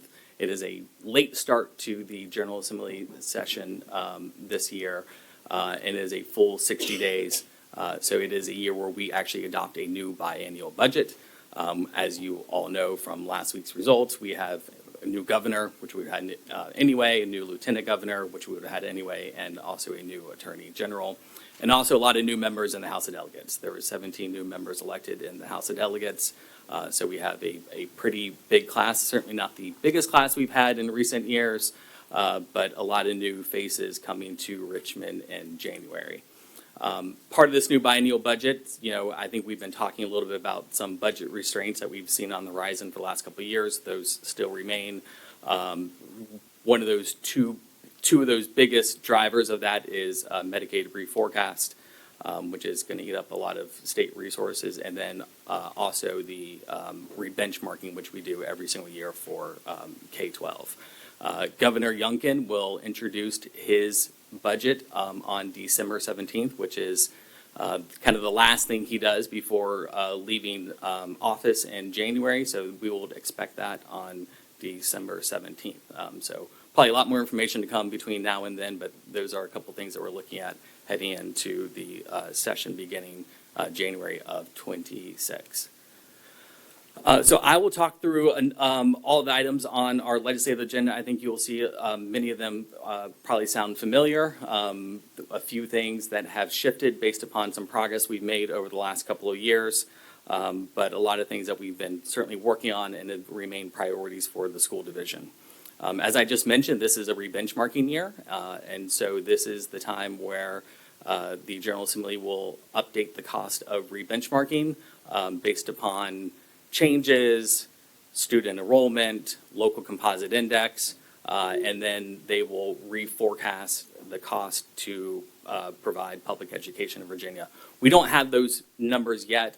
My understanding is that they will be presented at the state board meeting in December, but the numbers that we have seen sort of preliminary are somewhere in the range of about $1 billion over the biennium, which is certainly not the lowest, but certainly not the highest that we've seen. I've not seen any new local composite index numbers yet, but those, again, will be released, I believe, next month.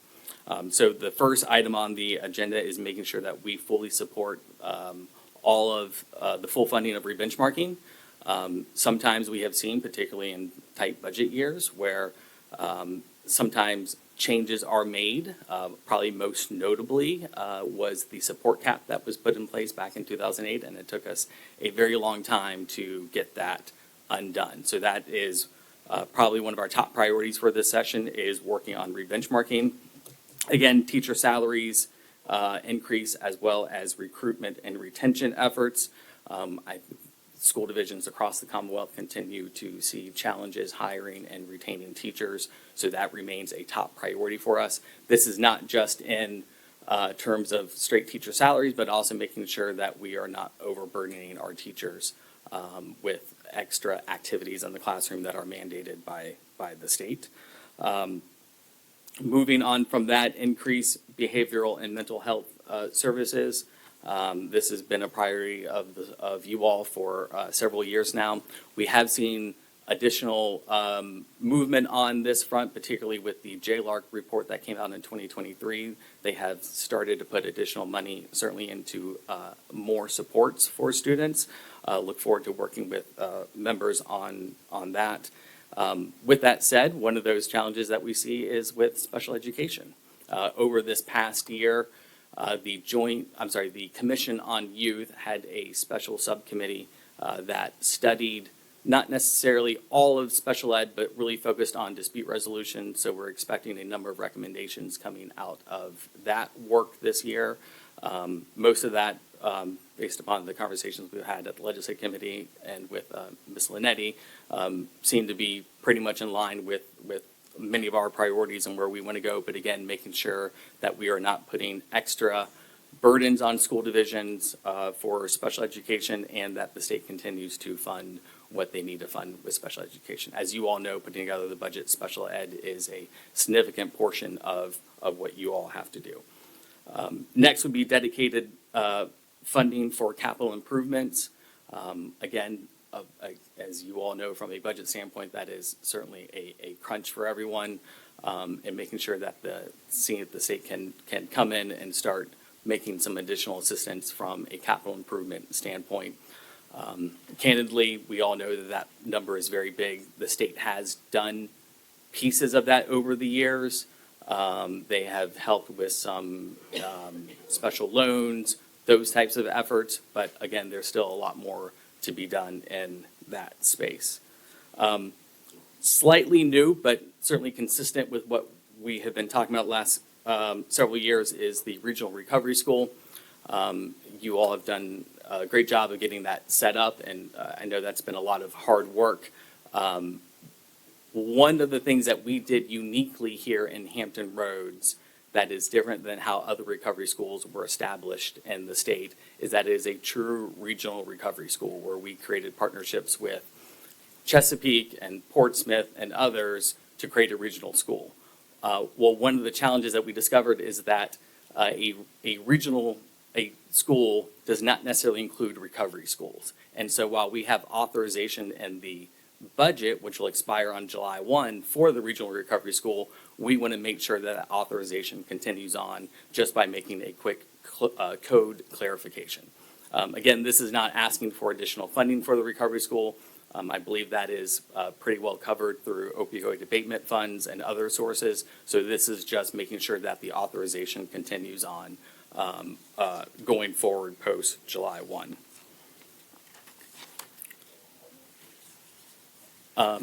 Moving on, school bus driver shortage. This has been on our legislative agenda for a couple of years now.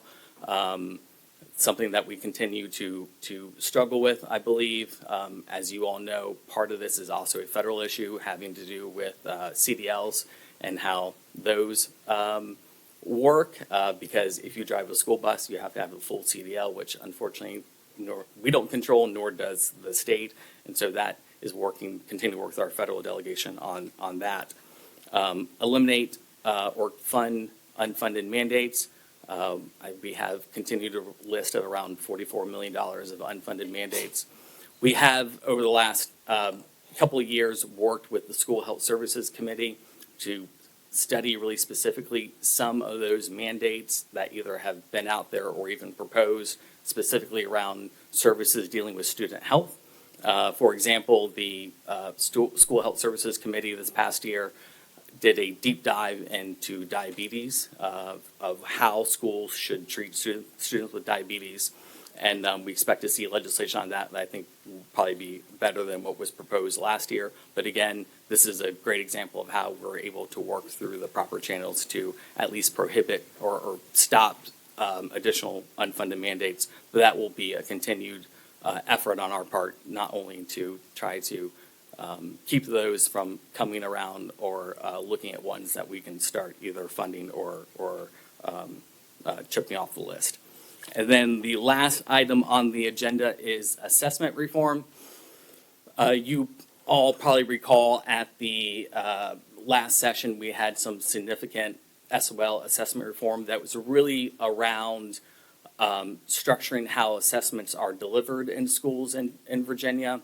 And while we, I think, agree with much of the intent and what they were trying to accomplish, it came with a number of logistical challenges on that. And so one of those things I think we need to look at very closely this session is fixing some of those technical components of that legislation, from testing windows to making sure that we don't inadvertently prohibit AP or IB tests at the end of the year, which was all technical, or as we look at how changes to the assessment reform last year would impact any potential new SOL contracts. As I think we've talked about a little bit, the state is re-procuring the SOL contract, and that will come online here in the next couple of years. So we want to make sure that any changes that we make to how SOLs are administered are closely aligned to the new contract and how the new contract will be implemented. So that is kind of high level. I think you all have the agenda in front of you, but I will pause there to see if you have any questions or if I can answer anything for you. Dr. Green?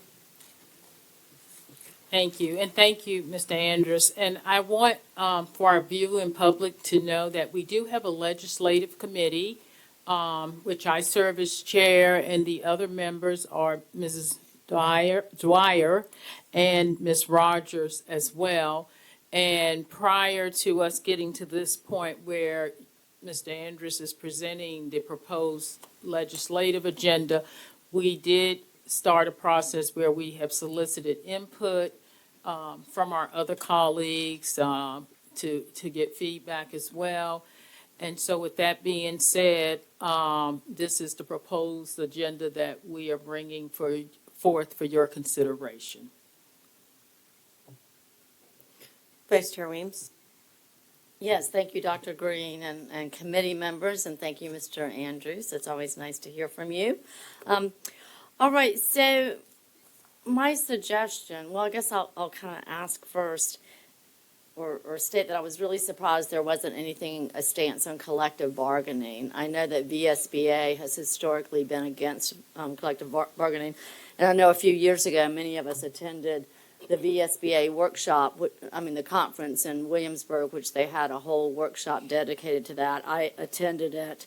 Many schools were there, many school divisions were there that had gone down that road, and not one said anything positive about it. In fact, they said it was very, very, very, very, very expensive. One place had to hire, I think they said 12 additional lawyers to handle all of it. It did not help with morale. It did not help the lower paid positions, and it was very divisive and expensive. So I'm assuming VSBA has not changed their stance. Is that a correct assumption? No, I don't believe VSBA has changed their stance on expanding collective bargaining beyond. I think they were opposed to it before, but certainly expanding any new authorization for collective bargaining. Yeah. Okay. I would like to add that, if possible, to our legislative agenda. I think that's very important. So that's one suggestion that I would have. And then the other with the recovery school, I appreciate the addition to that, obviously. With the Chesterfield, the first recovery school, do you know how many years that funding became possible for that through the legislature? I will have to go back and double check. They first, much like us and other recovery schools, got startup funds, and once the program was up and running, they did end up requesting and receiving ongoing support Right. from the state for that. I can go back and look exactly on the timeline of, Okay, my suggestion for that too would look to see exactly how many years they did, and if they got extra funding for 3 years, that I would like that added in there as well. So I guess, Dr. Green, if you could advise, or Joel, if you could advise how to get these added. Do you want me to write something up and add it and then we vote on it? Or Chair Brown, what is your advice about doing that? Thank you. So I would think that you would need to work with Joel Andrus and legal to get a motion, because I think it's most fair and right of the process to have a motion and put it to a vote instead of just having it brought forward. Okay, I'll be doing that, just to give my colleagues a heads up. Thank you. Okay. Ms. Rogers? Yes. On the motion for collective bargaining, the legislative committee did discuss that. We had discussed it with Mr. Andrus, with Mrs. Linetti, and we were advised that we did not take a position for the last couple of years, and so we chose to not add it this year. I believe the legislative committee is the only standing committee that has a minority partisan, a majority of the minority partisan members on it. We already ruled 2-1 to not take this up.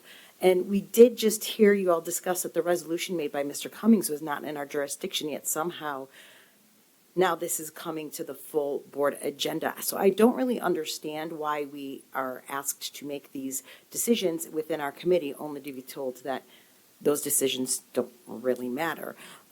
As far as the comments about collective bargaining, I have been a teacher in a state that had collective bargaining. I can tell you that the morale was not low, that the pay was not poor, and that it did benefit staff to be able to have a seat at the table, especially when they were asked to do things that they were uncomfortable with or that they needed support with. It was a tool that they were able to use to have support when needed. So again, we made a decision at the legislative committee, and I'm just not sure why that's not being respected. Dr. Green? Thank you. As Mrs. Rogers indicated, we did have this discussion at the committee. So we did follow the processes, and I hope that the recommendation of the agenda that we have brought forth will be honored based on what has been presented this evening. Ms. Felton? Thank you, Chair Brown. Thank you, Ms. Anderson. Good to see you again as well.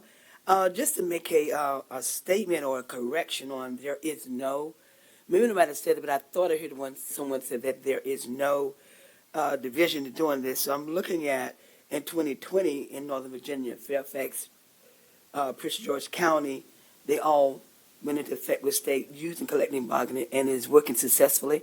If I'm not mistakenly, they have moved forward with that entity. Ms. Fun, I believe there are some school divisions in the Commonwealth that have, under the current statute, entered into collective bargaining agreements. I don't know much about those other than that they have done that, so I don't know if I can say what is happening on the ground there.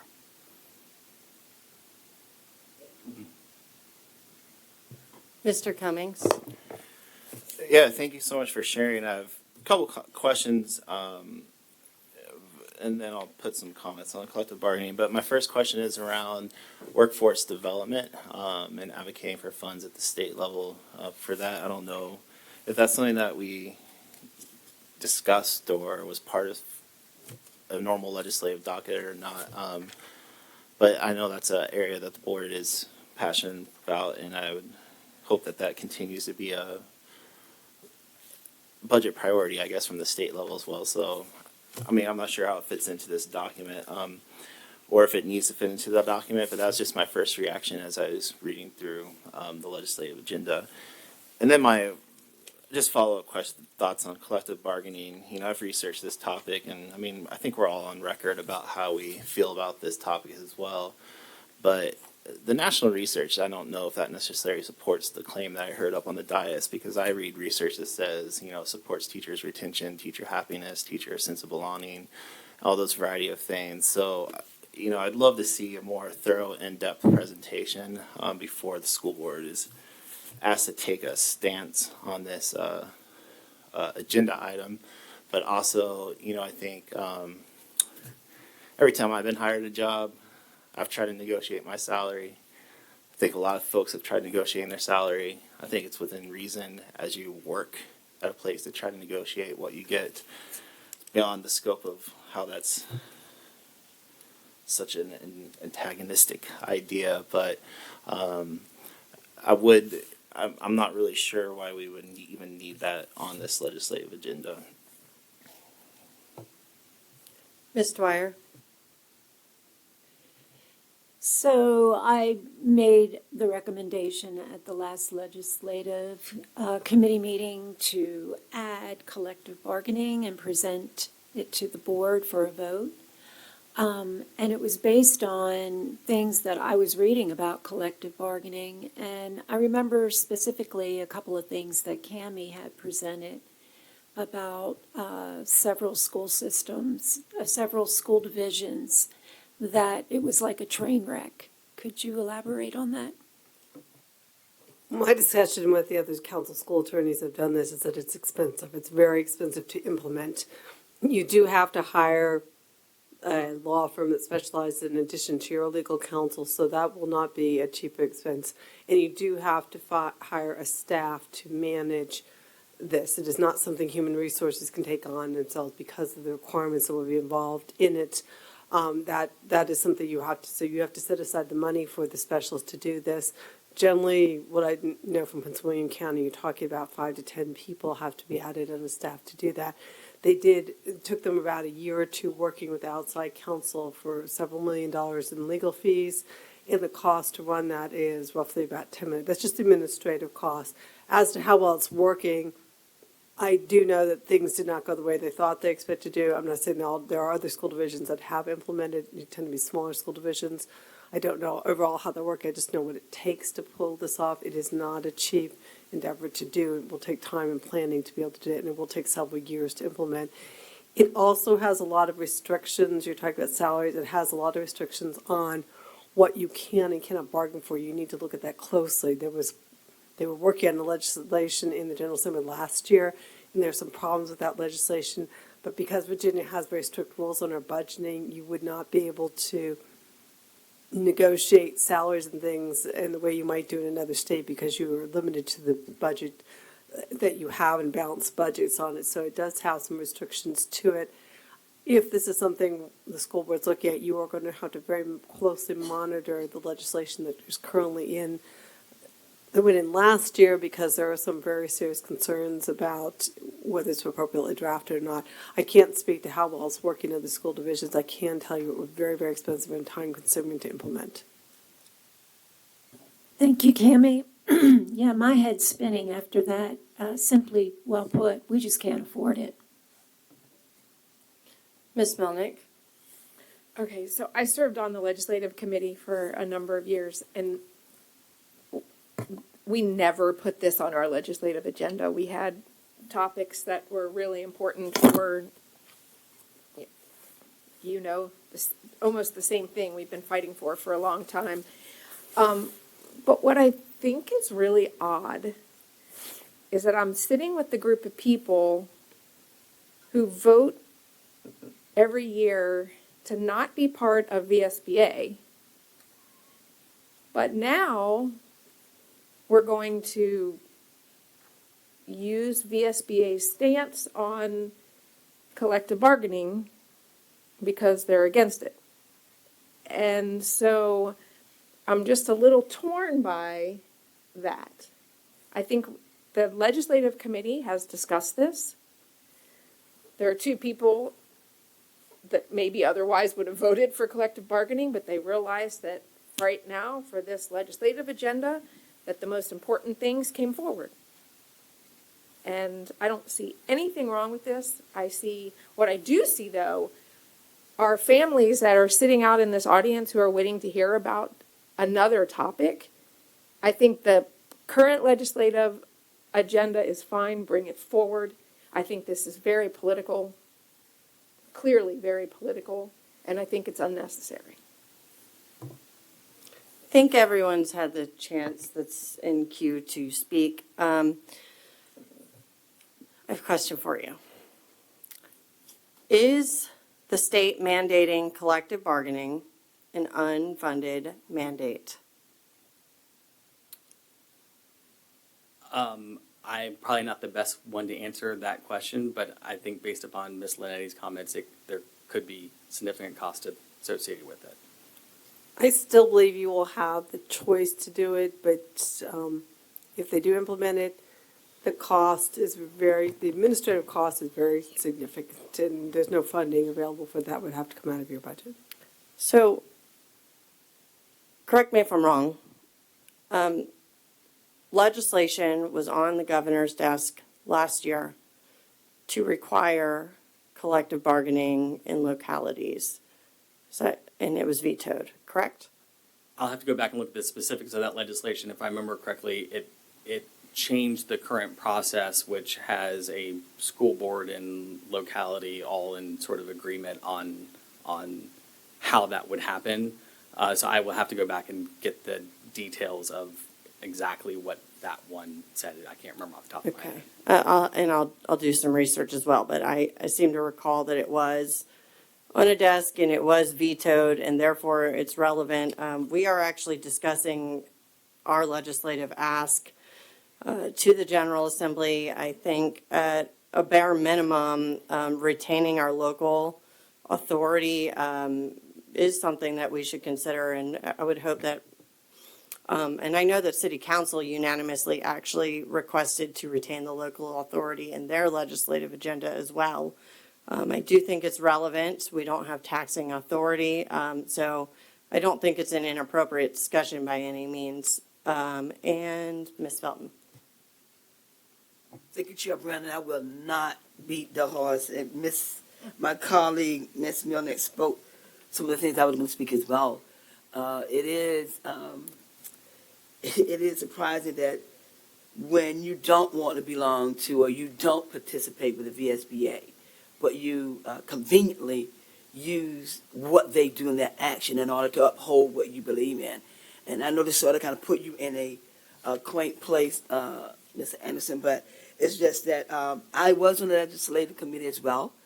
I remember vividly sitting in a Zoom meeting in 2020 and listening to Alton, Virginia, talking about the process of going through collective bargaining. And you're correct, Ms. Linetti, it was tedious and it was long, and they called in a lot of lawyers. But I'd like to piggyback on what Mr. Cummings has said as well. I think, it is worth looking at what Arlington, Virginia did, Prince George County did, Fairfax, Virginia as well. It's information that I would like to see, and I say to my colleagues as well.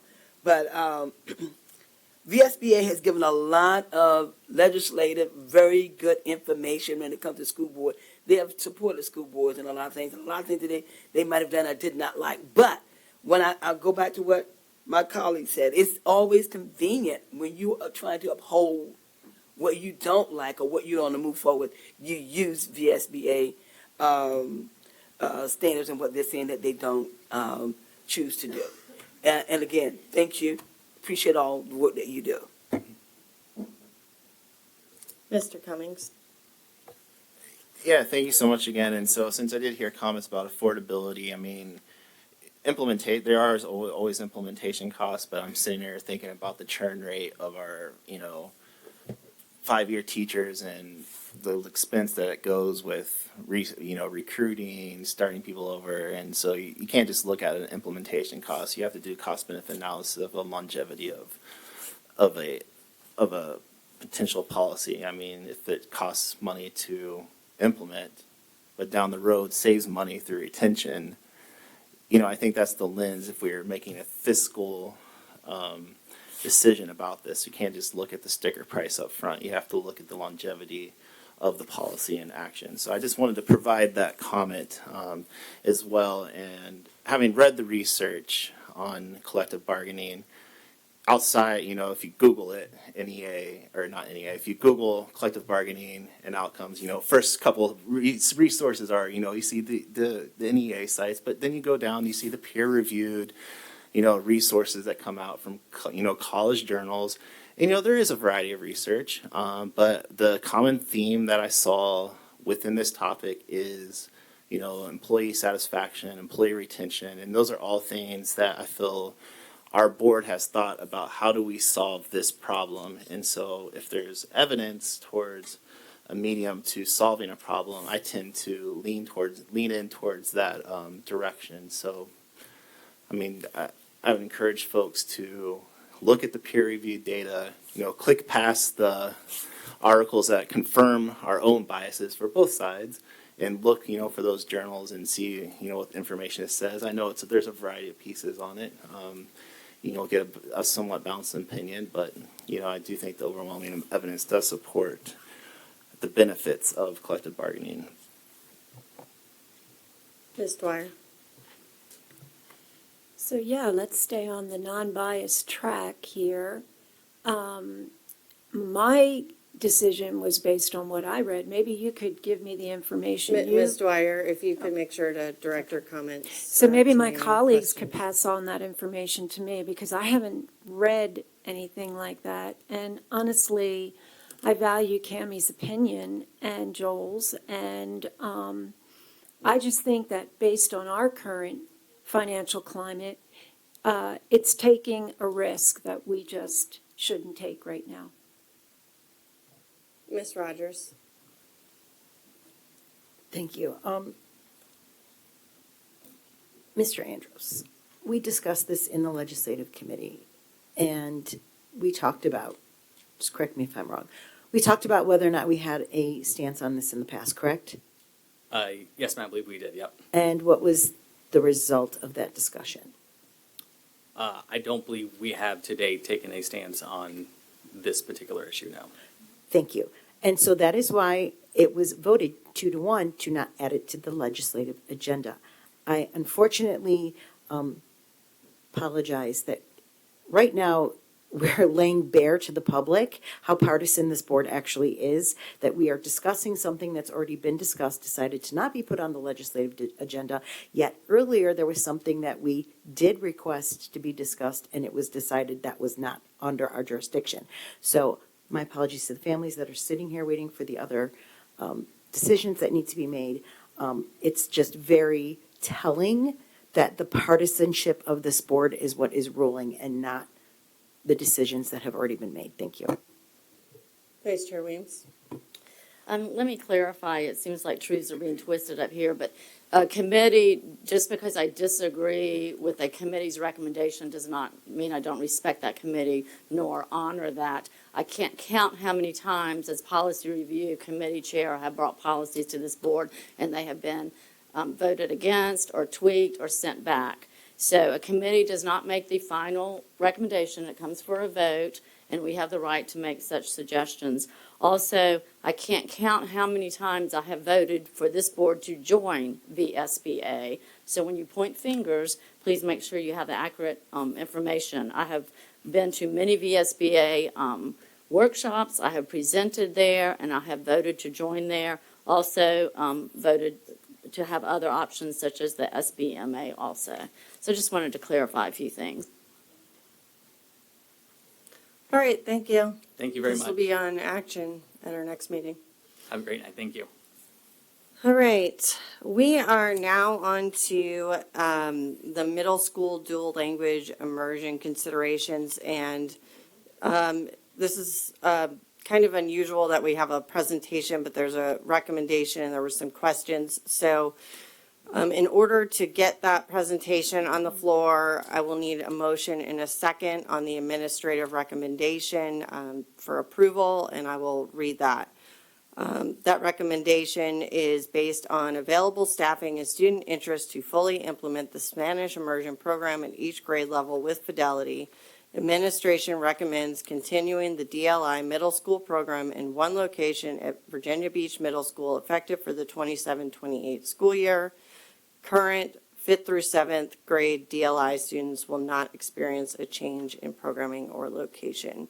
Is there a motion on that recommendation and a second?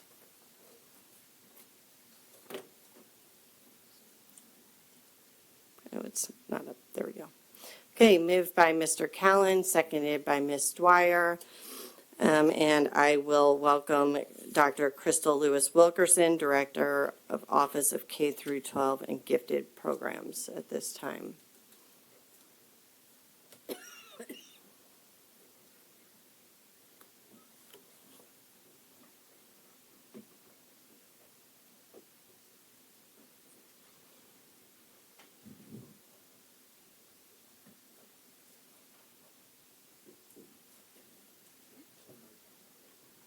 Okay. Good evening, School Board Chair Brown, Vice Chair Weems, school board members, and Dr. Robertson. My name is Crystal Wilkerson, Director of K-12 and Gifted Programs. I'd like to begin tonight by reviewing our previous discussions about the middle school dual language immersion program. The DLI program is highly valued and has a positive impact, but it continues to face significant staffing challenges with its current model, especially in recruiting qualified bilingual teachers. These challenges threaten the program's long-term sustainability and have already led to the elimination of 8th grade Spanish immersion civics at both the current middle schools, reducing the program's integrity. While budget constraints make these challenges more difficult, they are not the primary reason for the administration's concerns about the current structure or the planned expansion to 2 additional middle schools. Staffing and program fidelity are the primary concerns. Please keep in mind the challenges on the left relate to supporting just 2 middle school programs right now. We are concerned that these challenges could multiply when doubling the number of middle schools in the 2027-28 school year. Now let's review the 2 possible solutions the administration has shared to address the staffing and program fidelity issues that we face. Note the implementation year at the top of the slide, indicating no changes would occur to the previously approved structure until 2027-28. This is the year that we had planned in 2019 to add 2 additional middle schools. We have been clear that moving from 2 middle school sites to 4 middle school sites is not possible. Thus, we have presented 2 options as noted here. It should also be noted that these solutions do not remove any existing elementary DLI programs. If option 1 were implemented, beginning in school year 2027-28, all elementary DLI students would feed into 1 DLI middle school site, which would be located at Virginia Beach Middle School. Students would take an immersion Spanish class at least 1 core content class, most likely math or science, in Spanish in grades 6 through 8. With this option, beginning in school year 27-28, all DLI 6th graders would begin attending Virginia Beach Middle School when entering middle school. Option 2 would not include a designated middle school DLI site. Immersion Spanish 1 through 3 courses would be offered to DLI students either in person or through distance learning at their zoned middle schools. To be clear with the community and school board, as with all elective course offerings, course availability depends on enrollment, class size, funding, and staffing.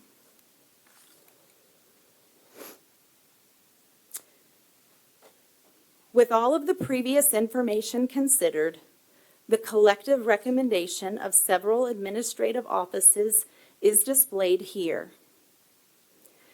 We recognize the educational value of this program and the deep commitment of students and families for keeping this program in some manner at the middle school level.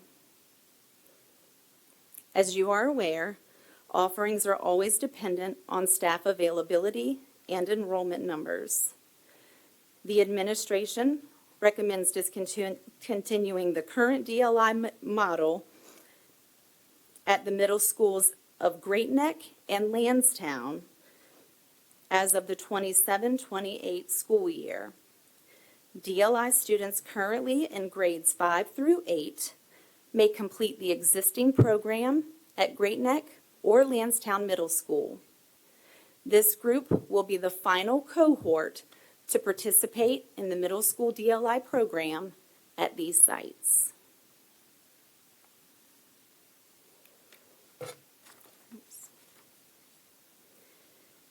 As shared on the previous slide, as a detail related to the administration's recommendation, current 5th through 8th grade DLI students will not experience a change in programming or location. An update will be presented to the school board during the summer retreat.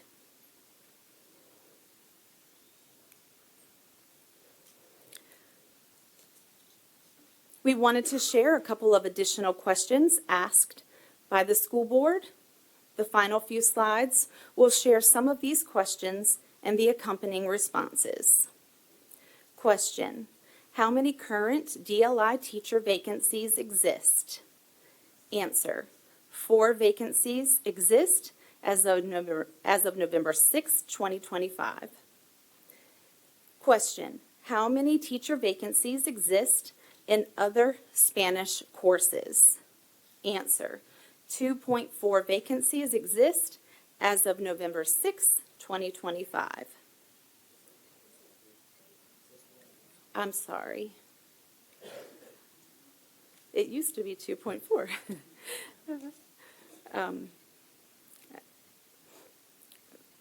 So it was updated. That was an update. Question: how many teachers who teach Spanish or DLI are provisionally licensed? Answer: 18 Spanish or DLI teachers are provisionally licensed as of November the 6th. 11 are secondary and 7 are elementary.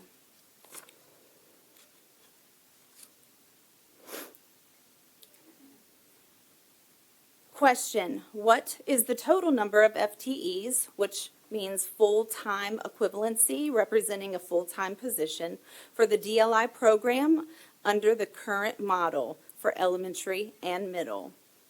Answer: elementary, 27 FTE teachers. 5 of these FTEs, 1 per school, are additional allocations above regular allocations based on enrollment. 7 FTE assistants, 5 general assistants, and 2 kindergarten assistants. And 5 of these FTEs, 1 general assistant per school, are additional allocations. Middle school, 3 FTEs, 2 for Great Neck and 1 for Lansdowne. Question: are all positions needed to operate the program? Answer: yes. Question: do parents have to sign a contract in order for their children to participate in the DLI program? Answer: Department of Teaching and Learning does not require a formal contract for participation. Principals have sent letters to inform families of their child's acceptance into the program. No parent signature is required.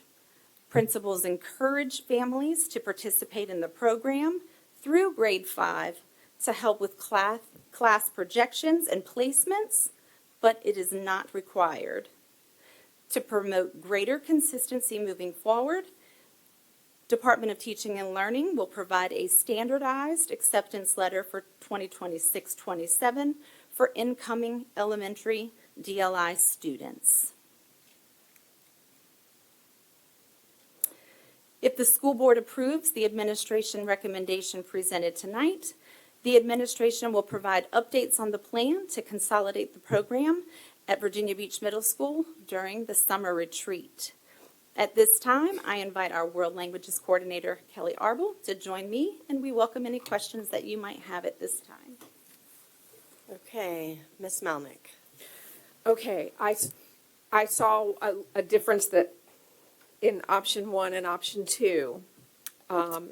Option 2 said that the students would earn high school credit for the immersion Spanish that would happen.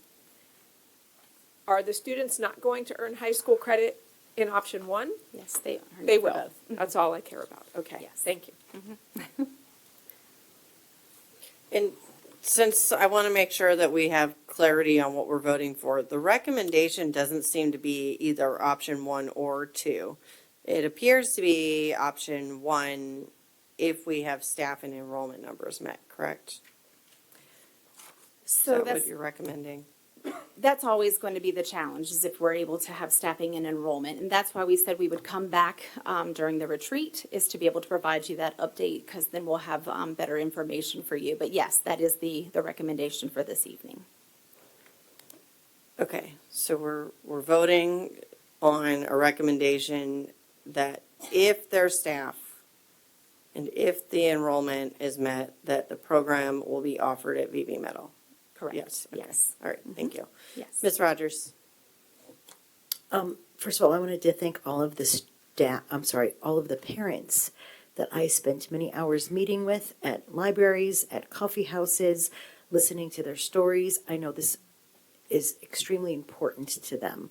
I'm not exactly sure why we're voting on an if, why it changed to an if. The parents want it to be a yes. They want to have some understanding of what's going to be happening next year for their students. They don't want to have to tell their students at the retreat, sorry, they couldn't get the staff, now you don't have the school that you thought you were going to.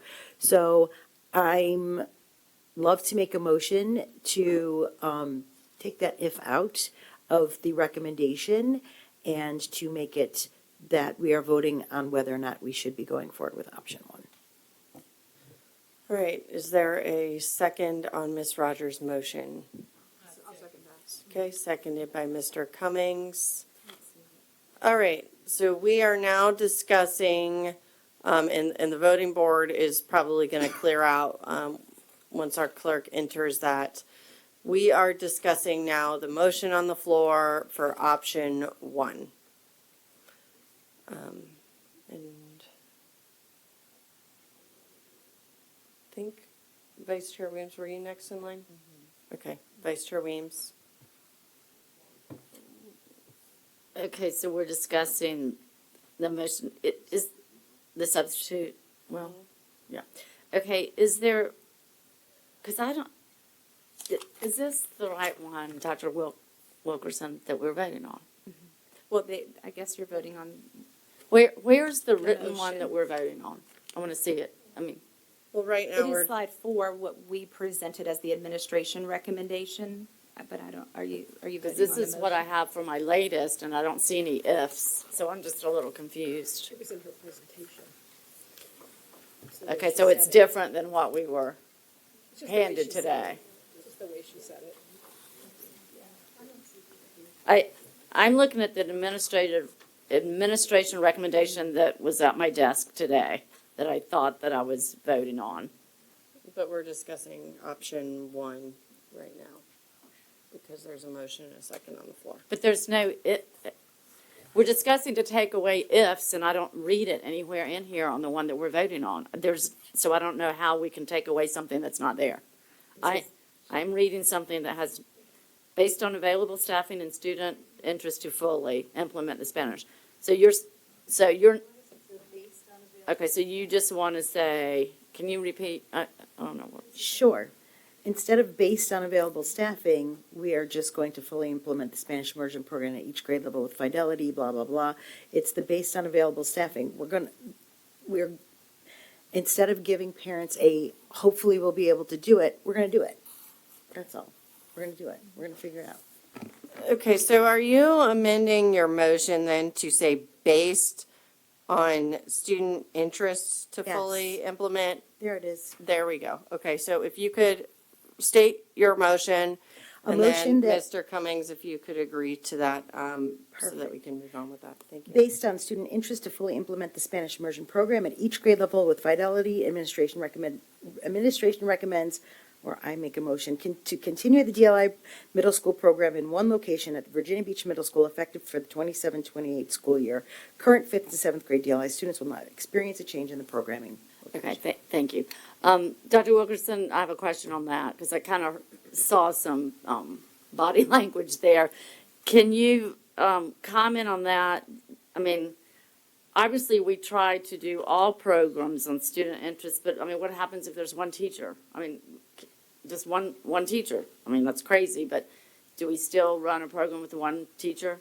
But can you comment on this, or please, your expertise? So part of the reason why we initially wanted to work to consolidate everything into one location was because we felt like that would help to minimize some of our staffing challenges. So of course, the goal is, and the reason why we're proposing this recommendation is the goal is that we would have fewer staffing challenges. And so that's why we wanted to come back to you in August, just to kind of give you updates on where we are. And it's just another point of consideration. This isn't something that would start right away. We come back to you, it would start the 27-28 school year. So we are implementing some things to try and help with those staffing things. We also would have a better understanding about level of commitment at that point too, of those parents who was interested in continuing the program, which we saw tonight. There is a strong level of commitment, or so it appears. So yes, staffing, we want to continue to make sure that we have our staffing in place to be able to implement the fidelity of the program.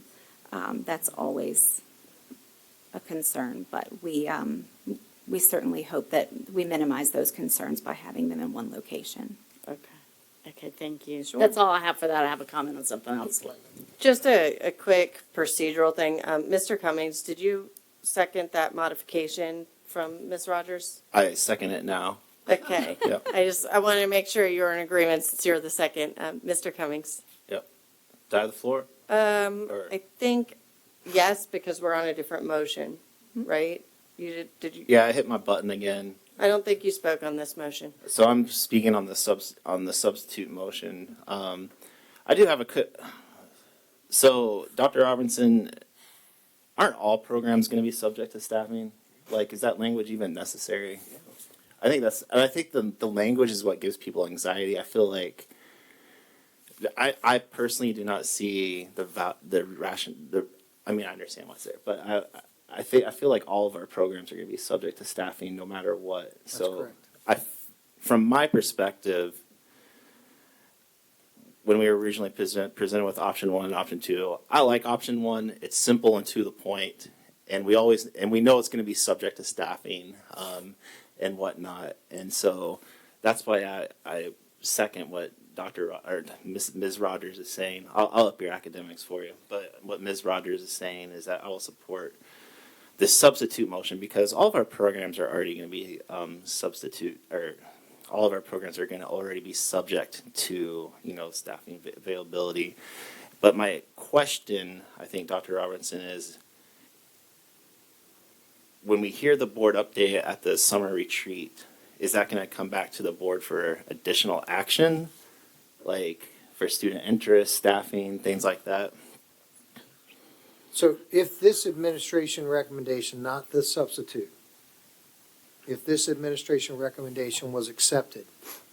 What that would mean is next fall, based upon available staffing and the number of students who said they want to continue the program in a single location, if both of those statements could be fully implemented, meaning we had no vacancies, meaning we had enough enrollment to meet the requirements for the floor of a classroom, then the class would be on the course schedule choices that students would investigate next fall, winter, when the schedules go out. If not, there will be no DLL program at the middle school because we cannot operate the program with fidelity because of staffing and or students who chose that they did not want to leave Great Neck Middle School, or they did not want to leave Lansdowne Middle School, or they did not want to take a bus from Bayside to Virginia Beach Middle School. So this recommendation is just an acknowledgement that we absolutely have heard the parents. The program is a great program. There's no doubt about that. Zero. But right now we have 4 vacancies in the program that we have right now. And we work diligently all year to attract and retain staff to teach in these programs. And we will continue to do that. And we like the idea tonight that there were some parents interested in joining in the cause with us to investigate whether they can help us attract qualified staff. But I would tell you that 10 years ago, we had a technology education teacher who taught woodshop in every single one of our high schools. And now I don't believe we have one. Now, unfortunately, we didn't have to go through any, major ordeal like we have here because this is a really special program. But we don't offer those courses anymore because we don't have those teachers. And we have a number of other foreign language classes we used to offer a full slate. We don't offer anymore. We don't have the teachers. And I think this is just an early acknowledgement. We are over a year out. That we have great concerns that we're going to be able to sustain this program at the middle school level, even in a single site. But we're willing to give it a try. And that's what this recommendation is about. So I think there's just a semantical difference then in between the recommendation and the substitute motion. So I just lean into the language of the substitute motion. That our programs are always going to be subject to staffing, but I do lean into the language being forefront that this is a directive that we see value in and is important. And to add on to that, I just want to say thank you to all the parents who showed up to our meeting, to the kids, to the YouTube video that y'all sent us. So that was 7 minutes long. I enjoyed just seeing these kids speaking Spanish. I love my classroom visits, and I thoroughly enjoy going to the middle schools with pure evidence that we built something amazing, phenomenal, and greatness. And I know it's interesting to hear us, try to figure out these details, but I do know the heart behind the folks, and their heart is, global immersion and seeing that our kids learn, a new language and embrace the culture. And that's what really stands out to me. And so that's why I will be fully supporting the substitute motion to ensure that we will, have this program. So thank you so much for sharing. Mr. Callen? It seems as though the long and the short of our discussion is that either motion will work. And either motion won't work if we don't have staff. So whether I pick behind door number 1 or door number 2, it still leads me to the same conclusion. So it seems as though we're just getting caught up in semantics. So I guess the conclusion that I'm reaching is either one of these motions will work for me. And we just have to wait and see what happens in the world that we're operating in, whether we truly have staff problems that are insurmountable.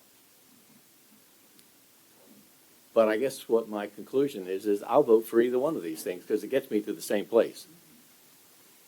Thank you. Mr. Bowensteel? Okay, I just want a little clarification.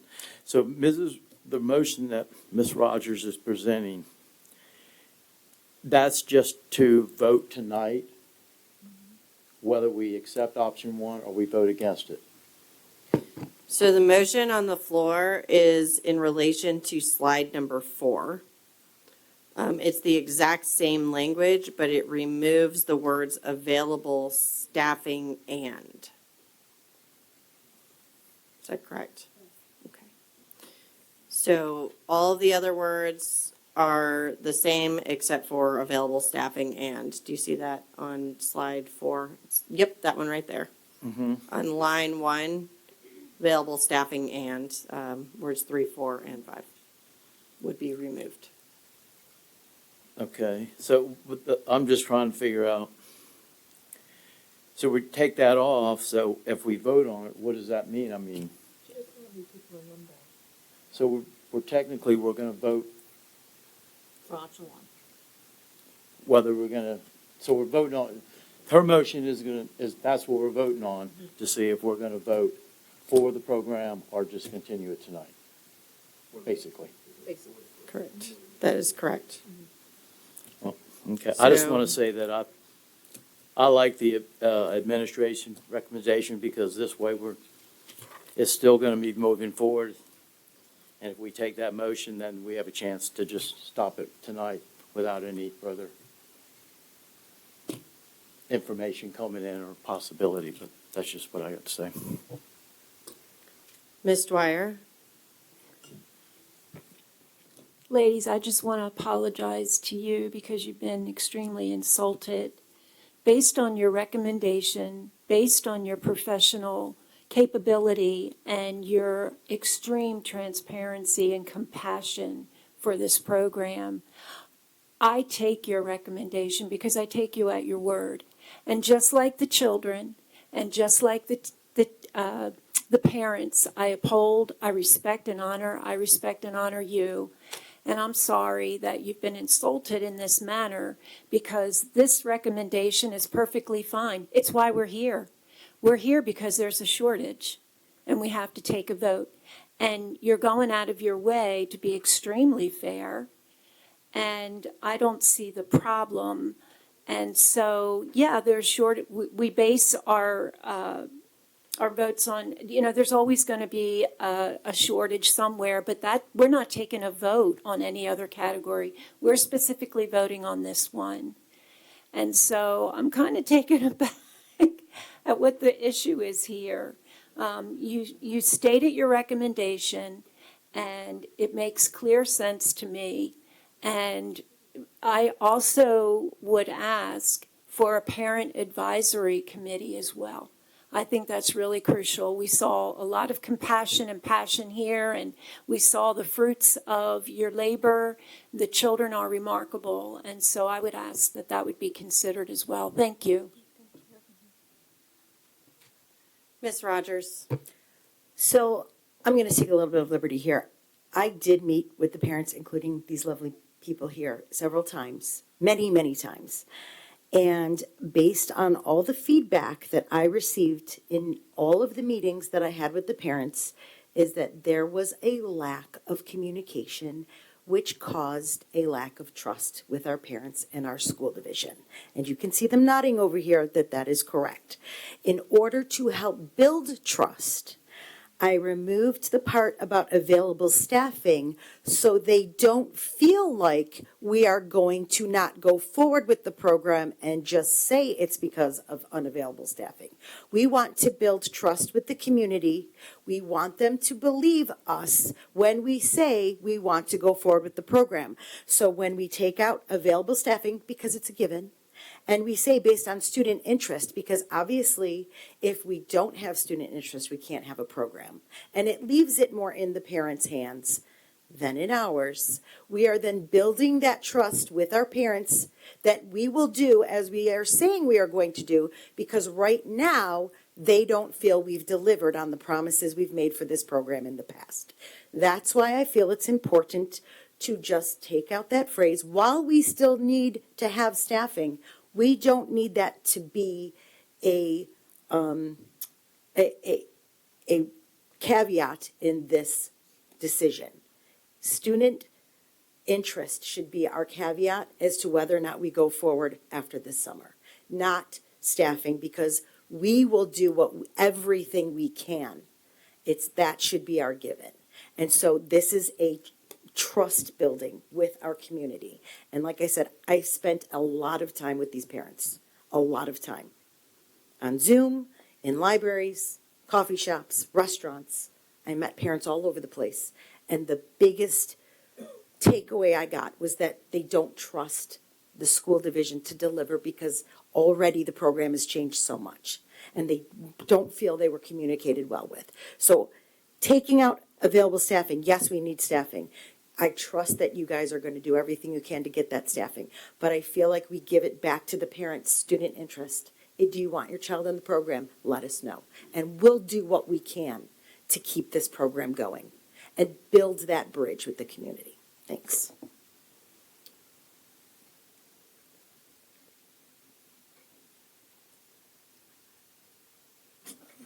I'm not sure it is, though, because we're on a different motion. I think it might be Ms. Melnick's turn.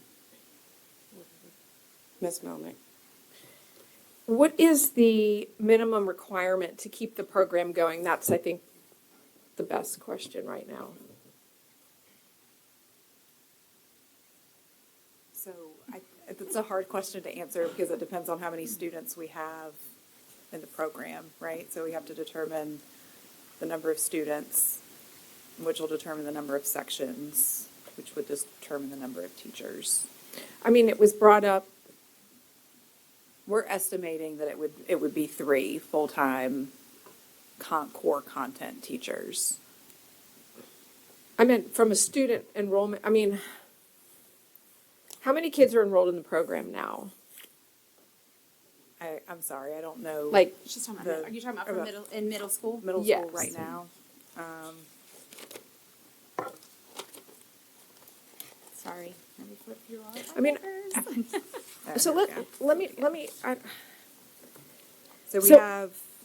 Go ahead. I can share you. Go ahead. So we have 157 students at Great Neck right now in grades 6 through 8, and we have 36 in grades 6 through 8 at Lansdowne. Lansdowne. Yeah. Okay. So it's about getting the Great Neck students, the kids from Allenton, to come to,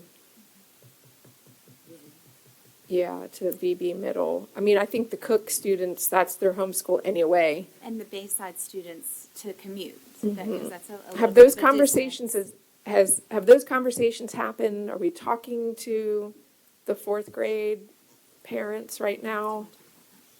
Yeah, so we put out the survey, Mhm. right? And so parents said that they wanted more information.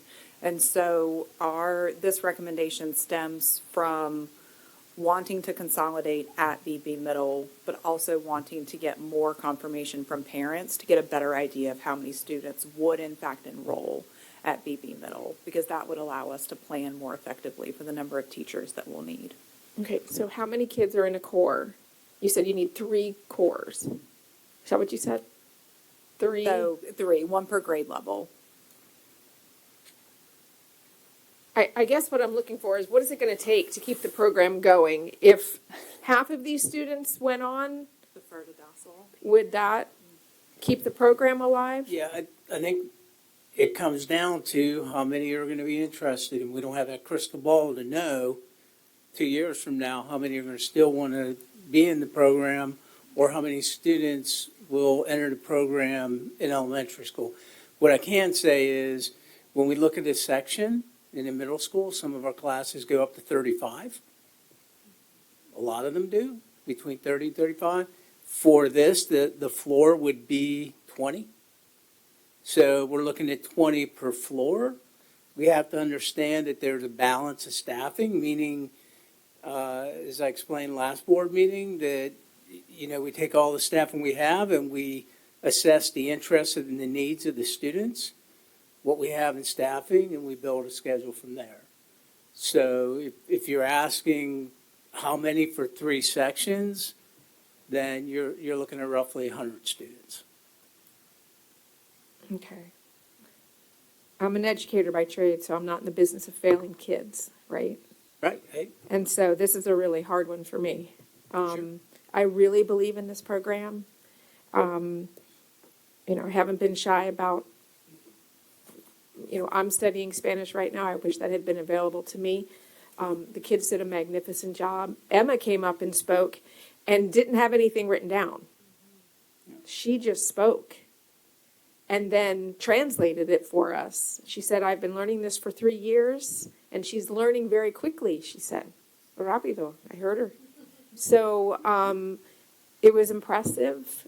I taught at Christopher Farms. What happens there is impressive. I asked people to go and, take a look. I want this. I'm going to vote for this because I think this is important. And the parents were right. I just returned from Italy on Saturday. I didn't think I had a single waiter that didn't speak 3 or 4 languages: French, Italian, English, Spanish. They're right. And, yeah, we're a little behind. We're a nation slightly behind. And I'd like to see this continue. So I'm voting yes on this. And I think we're going to have 100 kids, but, yeah. Dr. Green, then Vice Chair Weems.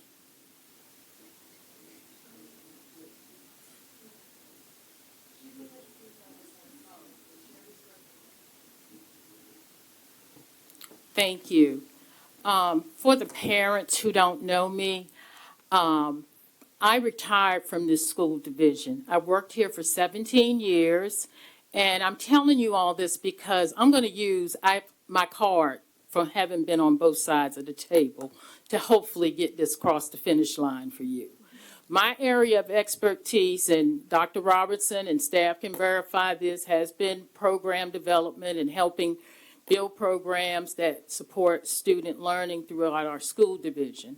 I also used to help with scheduling and getting students in classes, and we all understand that if we don't meet the enrollment or there may be other issues that, something may not be offered. But I hope we will be a little bit more optimistic in let's just accept Mrs. Rogers' recommendation for, we're going to be optimistic. And many times, we have done this with other programs, and you do not want me to begin listing things. Trust me, you do not. What concerns me more, and I'm getting I'm displeased with what I'm really hearing, so I'm going to call the elephant out in the room. Is this going to be the year that every acronym that begins with a D that benefits all students and help promote learning, this board or some of the members of it are going to eliminate it because they don't like it or don't see the benefit of it? And I'm going to let it rest just on that. We went through this foolishness in April. And come on, colleagues, what is it to accept Mrs. Rogers' motion? I mean, I don't understand. If the classes don't make, we cannot make people come, but at least give it an opportunity to be successful. Great, Vice Chair Weems. Okay. Well, okay. I'm not even going to comment on that.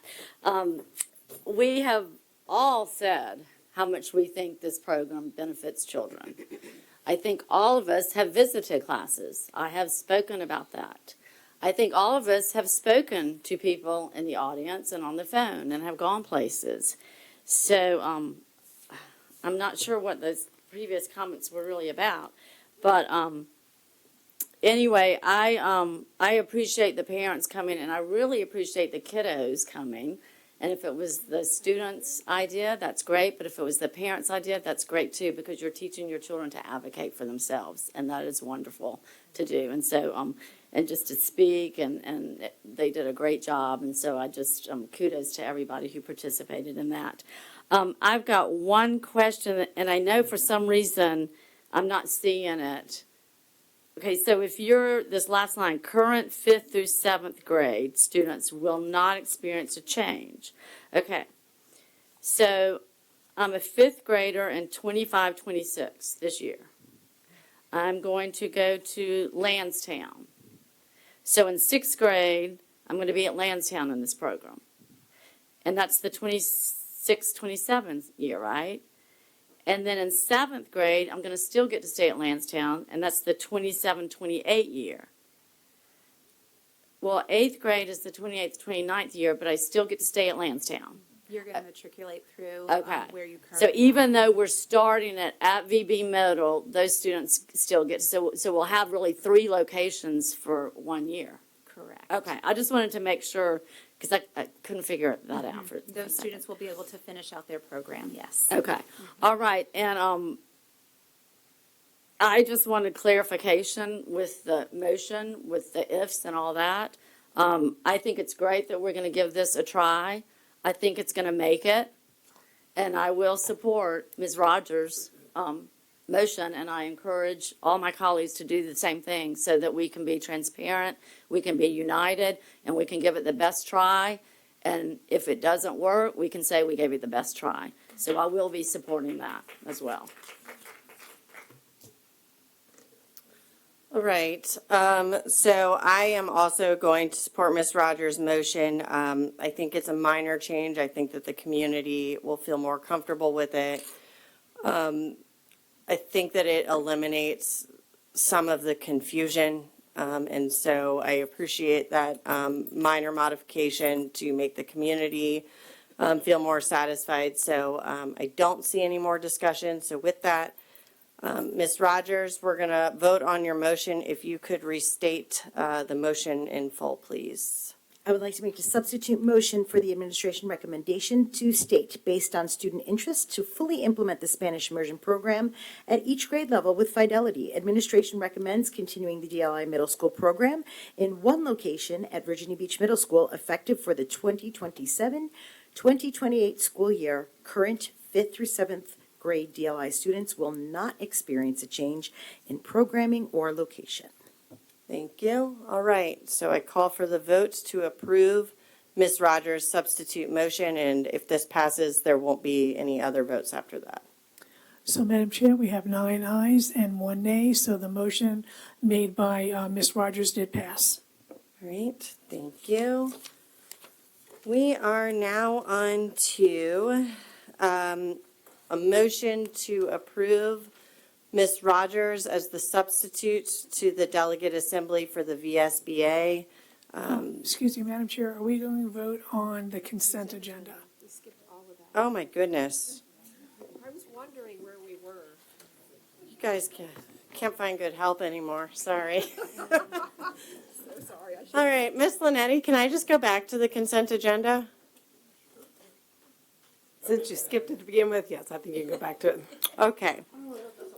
So we are going to be voting on the consent agenda, Division Literacy Plan, Modified Course Proposal, Algebra 2 Honors, Point of View Elementary School MUAU Replacement and Scratch Cooking Improvements, and Delegate Assembly VSBA Proposal number 6 and number 8. Are there any objections to voting on these consent agenda items? Okay, I call for the motion to approve the consent agenda, I can't talk. Mr. Cummings, seconded by Ms. Dwyer. I call for the votes to approve the consent agenda as read.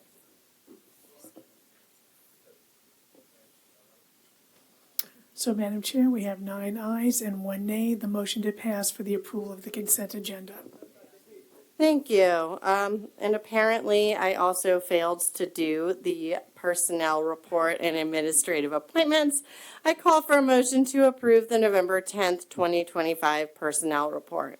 Moved by Ms. Dwyer, seconded by Ms. Melnick. Any discussion? I call for the vote to approve the personnel report and administrative appointments as presented. So, Madam Chair, we have 10 ayes. The motion to pass for the approval of the November 10th personnel report. Thank you. Okay, now we're on to, I will take a motion to approve Ms. Rogers as the substitute for the VSBA Delegate Assembly. Moved by Mr. Cummings, seconded by Ms. Melnick. Any discussion? Seeing none, I call for the votes to approve Ms. Rogers as the substitute to the VSBA Delegate Assembly. So, Madam Chair, we have 10 ayes. The motion did pass. Thank you. I call for a motion to approve behavioral and mental health supports for students Year 2 outcome evaluation recommendations as presented. Moved by Dr. Green, seconded by Ms. Dwyer. Any discussion? Seeing none, I call for the votes to approve the behavioral and mental health supports for students Year 2 outcome evaluation recommendations. So, Madam Chair, we have 8 ayes and 2 nays. The motion did pass. Thank you. We are now on to the VSBA Delegate Assembly Proposal Number 3. That is the Assessment Reform and Accountability Reform.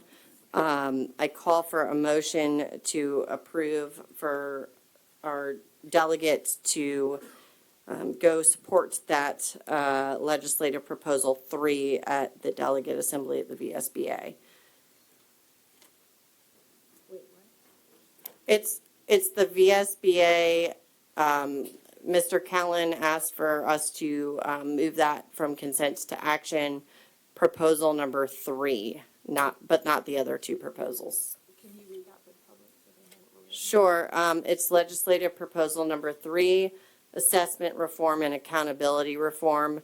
It's just a proposed amendment. It's Virginia's public schools are committed to delivering high-quality instruction and ensuring student success. Therefore, VSBA supports legislation to provide school divisions with a minimum of 1 full academic year to prepare for and implement any major policy changes that affect curriculum, instruction, assessment, or accountability systems. There's some other text, but it's just the edit. Moved by Ms. Dwyer, seconded by Ms. Rogers. Any discussion? Yes, Ms. Melnick. So that's on there asking to remove that. There's no ask to remove it. We're voting on approving it, and a school board member wants to vote against that. Oh, okay. Thank you for that clarification. Yes. All right. Seeing no further discussion, I call for the votes to approve VSBA legislative proposal number 3.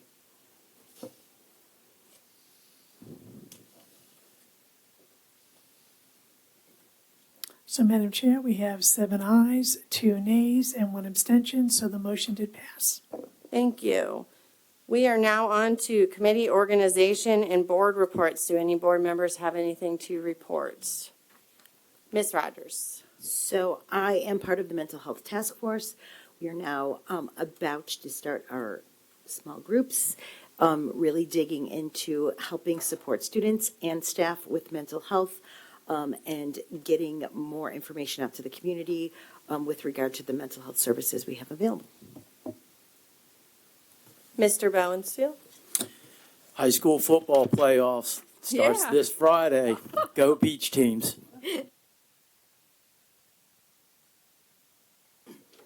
All right. I just want to thank everyone that came today and all of my colleagues. It is 8:48. Do we have closed session? It is 8:48 p.m. and we are now adjourned.